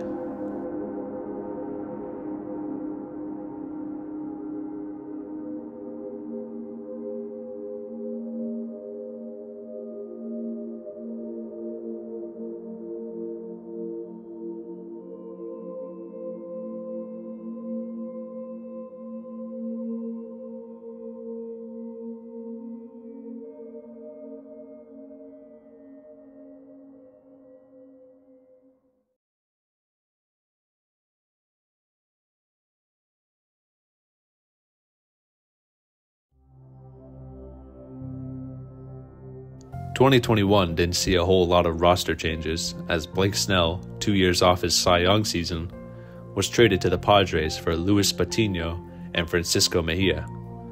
While both Patino and Mejia have been alright, Snell has continued to play well in San Diego, earning another Cy Young in 2023. The offseason also saw the departure of Morton and a few relievers, a tradition of the Rays being unable to re-sign big names. But hey, they got Rich Hill, who actually had an alright campaign, as well as the return of Chris Archer? Now hold on, let's re-examine that Pittsburgh trade real quickly. In return for Archer, the Rays got Meadows, who was a 2019 All-Star and hit 106 RBIs in 2021, and Glasnow, who put up solid numbers from 2018 to 2021. Okay, but what about the player to be named later? Well, that would become Shane Baz, who, while his playing time has been limited due to injuries, he's still been good enough. Meanwhile, Archer struggled mightily in Pittsburgh, having his worst season in 2019, and in 2020 he didn't even play. And so, as a free agent, he was picked up by the Rays, concluding one of the worst trades in Pirates history, and a lesson that, if Neander's calling, be cautious of his trade offers. Archer only played 6 games before injuries derailed his season, and the very next year he was in Minnesota. But Meadows had a great year, and Glass, in the time he did play, was also good. With the new holes in the rotation, somebody had to step up, and that man was USF alumni Shane McClanahan. Now, he had pitched last year, even throwing in the postseason, but his numbers were, let's just say, not good. Here, though, he reformed into a solid number 2 behind Glasnow, though that would eventually become number 1 as he had to get Tommy John in June.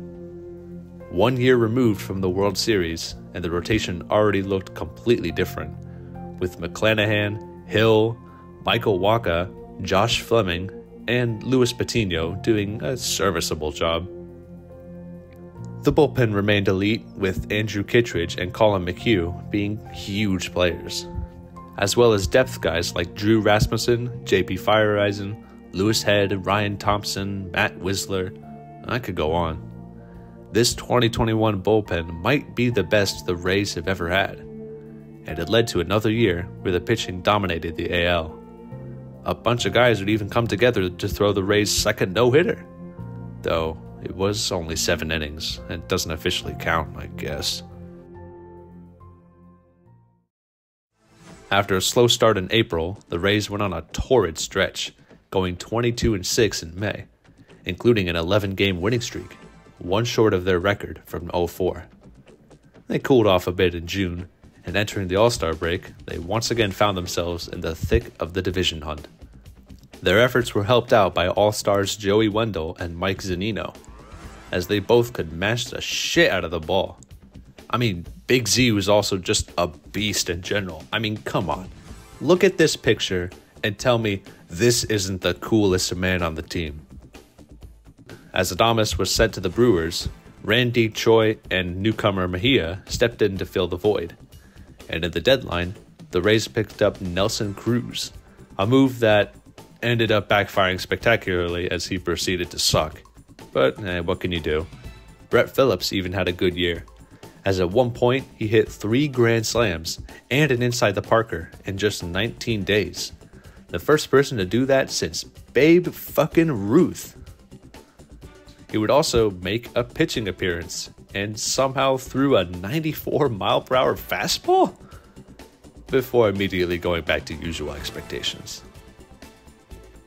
There was also one more man who made his introduction in 2021, that being superstar prospect Wander Franco, who hit a homer in his debut in late June. Aside from being a solid hitter, he was also great defensively, filling in the hole at shortstop. Man, what a great ball player he is. The Rays followed up their impressive May with an equally impressive August, going 21-6, as they all but ran away with the division. On October 2nd, they would defeat the Yankees to win 100 games for the first time in franchise history, in the process also putting up what might be the best Rays team ever assembled. And yet, despite the best season in franchise history, the Montreal bullshit continued, with Stu remaining adamant about the split city plan. And in an absolutely insane move, they plan to advertise the plan with a sign during the playoffs, claiming increased support from fans. Yeah, when they got off the crack they were smoking and saw the immense backlash they received, it wasn't long before the sign was scrapped. But the damage still lingered, as it seemed like they were unwilling to explore any more options in Tampa Bay. Man, not even the Canadians were happy.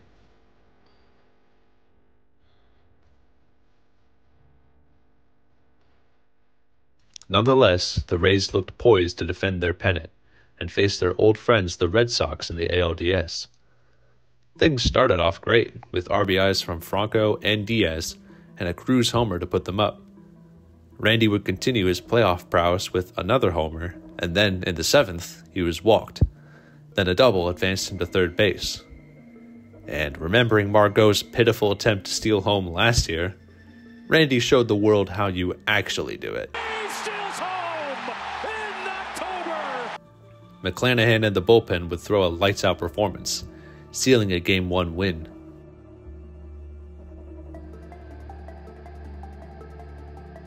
In Game 2, Boz got into some trouble early on and gave up a couple runs, but the Rays answered right back with the bases loaded for a Yandy Diaz single and then a grand slam by Jordan Luplow of all people to put them up 5-2.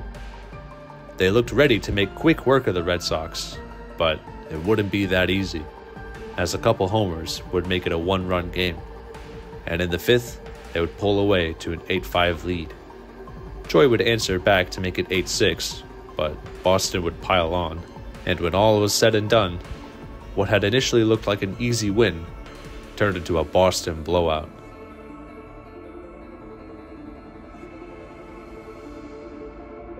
As the series shifted to Fenway, Meadows set the tone early with a 2-run shot, but Boston answered back, making it 4-2 in the 8th.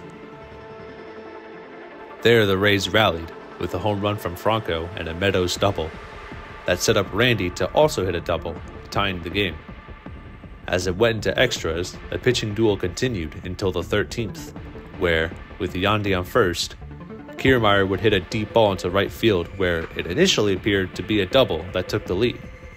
But because of Fenway's absolutely stupid park design, the ball had bounced off the wall, then off Renfroe, and flew over the Little League-ass fence they had back there, resulting in a ground rule double. In any other ballpark, the ball would still be in play, and Yandy would have scored. But of course, because Fenway is special, it remained a tie game, where Zunino, of course, would strike out, ending the inning. And yeah, Christian Vasquez would end it in the bottom half with a walk-off homer.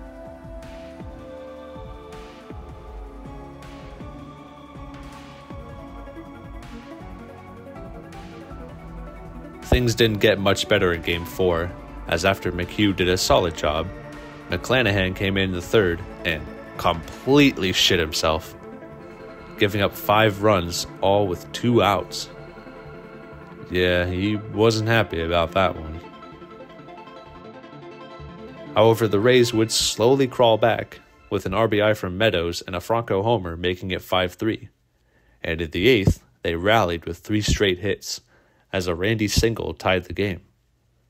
Of course, in typical Rays fashion, they couldn't bring Randy home from second, but the game remained tied into the 9th, where Fireisen got into trouble with the winning run 90 feet away. And, well, he couldn't deliver.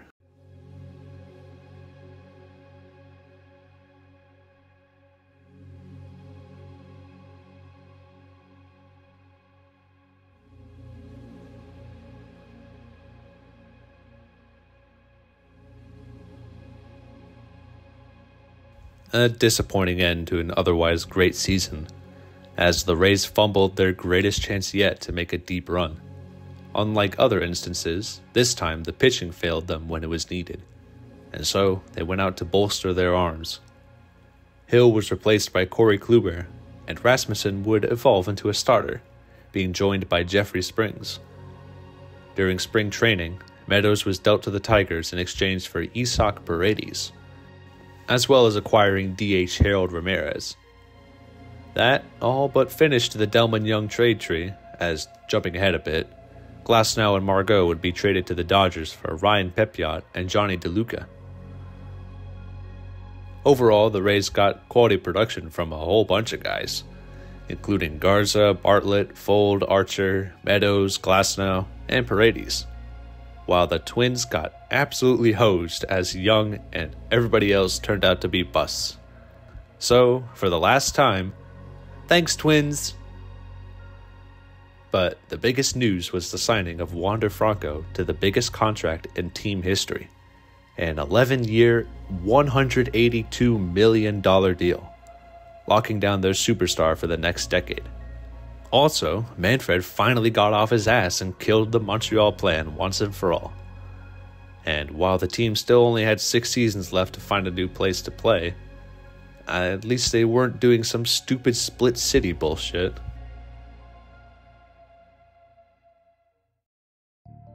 "2022 would be known as the year of the Inju Rays, as a bunch of people would miss significant time, including Kiermaier, Zunino, and Wander. In his absence, resident bumfuck Taylor Walls would become the primary shortstop, being absolutely useless at the plate, but at least he was okay on defense. Despite Boz going down with Tommy John, the rotation remained as good as ever, with McClanahan, Rasmussen, and Springs being the 1-2-3 combo the team needed. Ras even came close to perfection, as on August 14th, he was 3 outs away from a perfect game, before Jorge Mateo spoiled it with a double. The bullpen was led by Jason Adam, who was having a breakout year, as the rotating stable of guys once again put up good numbers. Despite this, the offense took a big step back, mainly due to people missing time. However, it did give some people some time to shine in their absence. Rookies Josh Lowe and Luke Raley played a good time this year, as well as deadline pickups Jose Siri and David Peralta, with the former filling in nicely for Kiermaier. Yu Chang was claimed from Pittsburgh midway through the season, and in the short time he was in St. Pete, he played pretty well until he was sent to Boston. And with Zunino missing most of the season, Mejia and Christian Bethancourt filled the catching duties. However, it was a rough season. Tragically, Brett Phillips was DFA'd midway through the year, and he would never reach the highs of 2021 ever again. The 22 Rays were thoroughly mid, with injuries hampering them throughout the entire year. By July, the division race was basically over, and they spent the second half fighting for the wild card. Despite the addition of a third spot, they still struggled to put wins together, as they went 14-19 in September and October. They limped to a playoff berth on September 30th and literally collapsed and died right after, losing their last 5 games. Yeah, the might of last year's team was almost non-existent, but this poor team was still in the playoffs, where they would face the Guardians in the wildcard round, another team with a weak offense. Thus commenced the Battle of Mid, or the most boring playoff round of all time. The Rays actually held Cleveland to 3 runs, which is awesome. The only problem is they scored 1. Yeah, 1 run all series. A solo shot from Siri in Game 1 was all they could muster, and even then that brief lead was immediately given up. Even the MLB didn't care about this series, as they put both games at a 12 p.m. start time. Game 2 was agonizing to watch, as neither team could do a thing offensively. Fairbanks had to leave the game after loading the bases due to a blister, and Diaz, Franco, and Randy went an astounding 2 for 16 with 2 walks. The game dragged on into extras, going all the way into the 15th inning, where the Rays had a man on third base, only for both Mejia and Siri to go down in pathetic fashion. Finally, in the bottom of the 15th, in the longest scoreless postseason game up to that point, Oscar Gonzalez put the pitiful 2022 Rays out of their misery. In the offseason, the purge began, as Kiermaier, Zunino, Choi, Yarbrough, Kluber, and a whole bunch of relievers would go. And in response, the Rays signed Zach Eflin for 3 years. Yeah, that's about it. Needless to say, 2023 looked like it was going to be rough. But if 2013 was anything to go by, anything's possible. On December 2nd, 2022, an interesting development also occurred. A plan to redevelop the site around the Trop, including a new stadium and surrounding amenities, like the Battery in Atlanta. Over the course of the spring, it ended up getting some support from St. Pete, and on September 19th, the team and the city officially announced they had a deal to build a new stadium. Sure, it's gonna be right next to the Trop, but they're also redeveloping the area around the park to hopefully attract more people. And maybe they'll even make the process of getting there not a complete shit show. As of the time of writing this, it still has to pass the city council vote, but if it gets done, the long search for a new ballpark will finally be over, and the Rays will remain in the Bay for years to come. That optimism was carried into the 23 season, with the Rays getting off to a historic 13-0 start, tied for the best in Major League history. A 58-35 first half had the team sitting comfortably in first, but July would derail everything, as they went 8-16, including losing 3 of 4 to Baltimore, who had been on their heels for a while now. They would overtake the Rays in late July, and for the next couple months they jostled for first place. In September, they played a critical 4-game series, and as Tampa Bay won the first 2, they sat tied for first. However, Baltimore would win the next 2, and would end up winning the division. The Rays still ended up with another great season, finishing with 99 wins, but they had to settle for the first wildcard spot. Still, hopes were high in Tampa Bay that they could finally bring home a title. The offense rebounded after 2022, with Yandy Diaz having a career year, winning the AL batting title. Josh Lowe also had a breakout season, along with Paredes, who led the team in RBIs. Randy had morphed into the face of the franchise after his efforts in the World Baseball Classic, and he even got a special section of the stadium named after him, Randyland.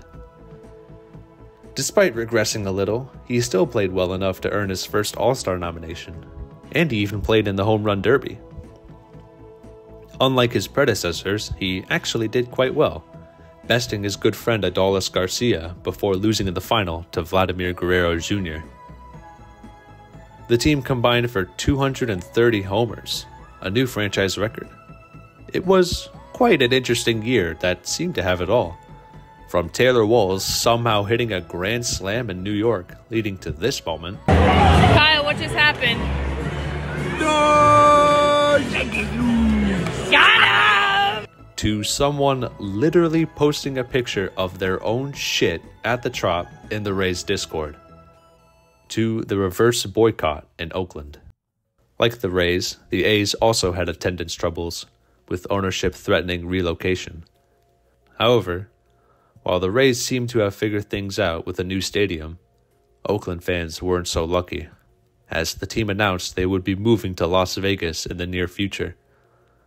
To combat this, a reverse boycott was held on June 13th against the Rays, where 28,000 fans protested the move. It's unfortunate to see such a fate befall such a dedicated fan base, especially when the Rays and A's have so much in common, both being small market teams with low payrolls that made it work with analytics and smart business decisions. Hell, the Rays even played the A's in their last playoff game with fans in attendance in Oakland. While the Rays got lucky, Oakland didn't, and the world of baseball is worse off for it. Things weren't all sunshine and rainbows, however, as the Rays lost McClanahan, Rasmussen, and Springs all to Tommy John. In their place, Eflin and Glasnow played well enough, along with a surprisingly strong performance. The bullpen was able to pick up some of the slack, with Fairbanks being as good as ever, along with Poche, Adam, Jake Diekman, Sean Armstrong, and Robert Stevenson, who would throw the first immaculate inning in Rays history. Which actually wasn't because there was an intentional walk, but who cares? The biggest blow, however, came in August, as Wander was placed on the restricted list after allegations came out that he had an affair with a 14-year-old girl. Now, Wander ain't the sharpest tool in the shed. Earlier in the year, he was benched due to behavioral problems, but this was unthinkable at the time. Now, with hindsight and new information, things don't look too good. The future superstar and potential Hall of Famer will now probably never play in the MLB again. And honestly, good riddance.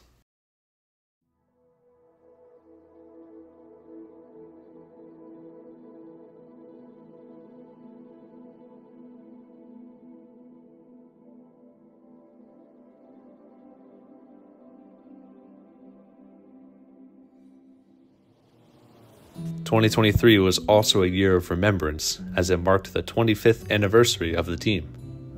To commemorate the milestone, the Rays Hall of Fame was founded, and along with Zimmer, Wade Boggs and Carl Crawford were also inducted, with the Rays winning all 3 of the games where ceremonies were held. 2 statues were also erected outside of the ballpark, one of Wacky ending the 2008 ALCS, and one of Longoria in Game 162.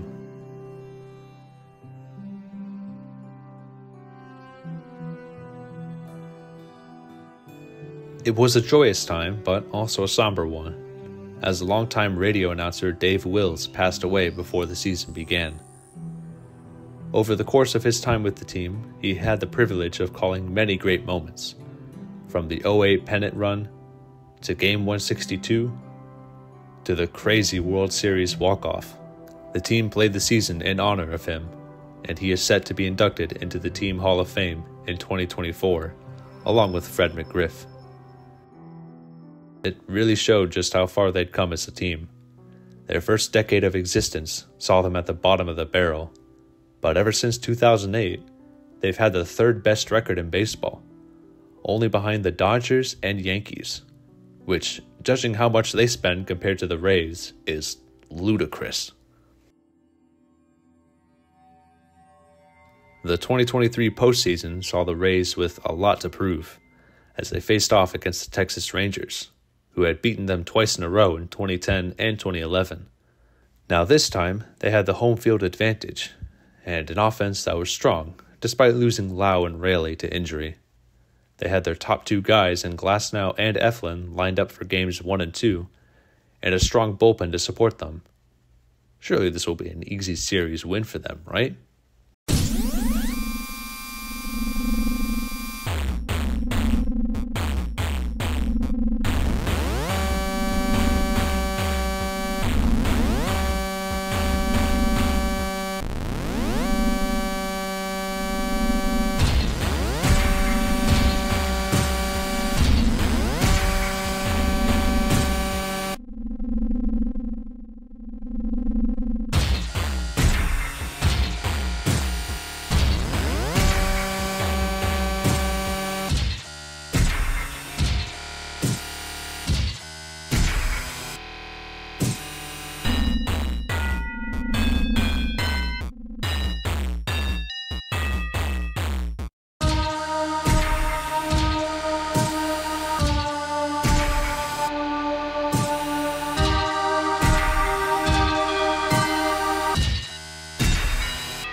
If 2022 was the worst playoff performance from the Rays, 2023 was somehow even worse. They got crushed twice in front of their own fans, who didn't even sell out the stadium due to MLB scheduling these games at 3 p.m. on weekdays. And the offense once again crumbled into a ball and died. Carried over from last year, they went 33 innings without scoring a single run. Once again, only mustering up one the entire series. The Rays were completely and utterly embarrassed on all facets of the game. Baseball can kinda suck sometimes. It can feel like everything is against you. It can feel like the baseball gods have cursed this team to never win. But in the end, it's just a game of chance, a game of luck. Sure, the Rays got super unlucky the past 2 years, but they're still a great team. If anything, the past few years have been really lucky, as they've made the playoffs 5 times in a row, won their second pennant, and now are hopefully in place to finally get a new stadium. From the dreadful years of the Devil Rays to the crazy highs of the late 2000s and early 2010s to the uncertainty of the last decade, there has never been a better time to be a Rays fan.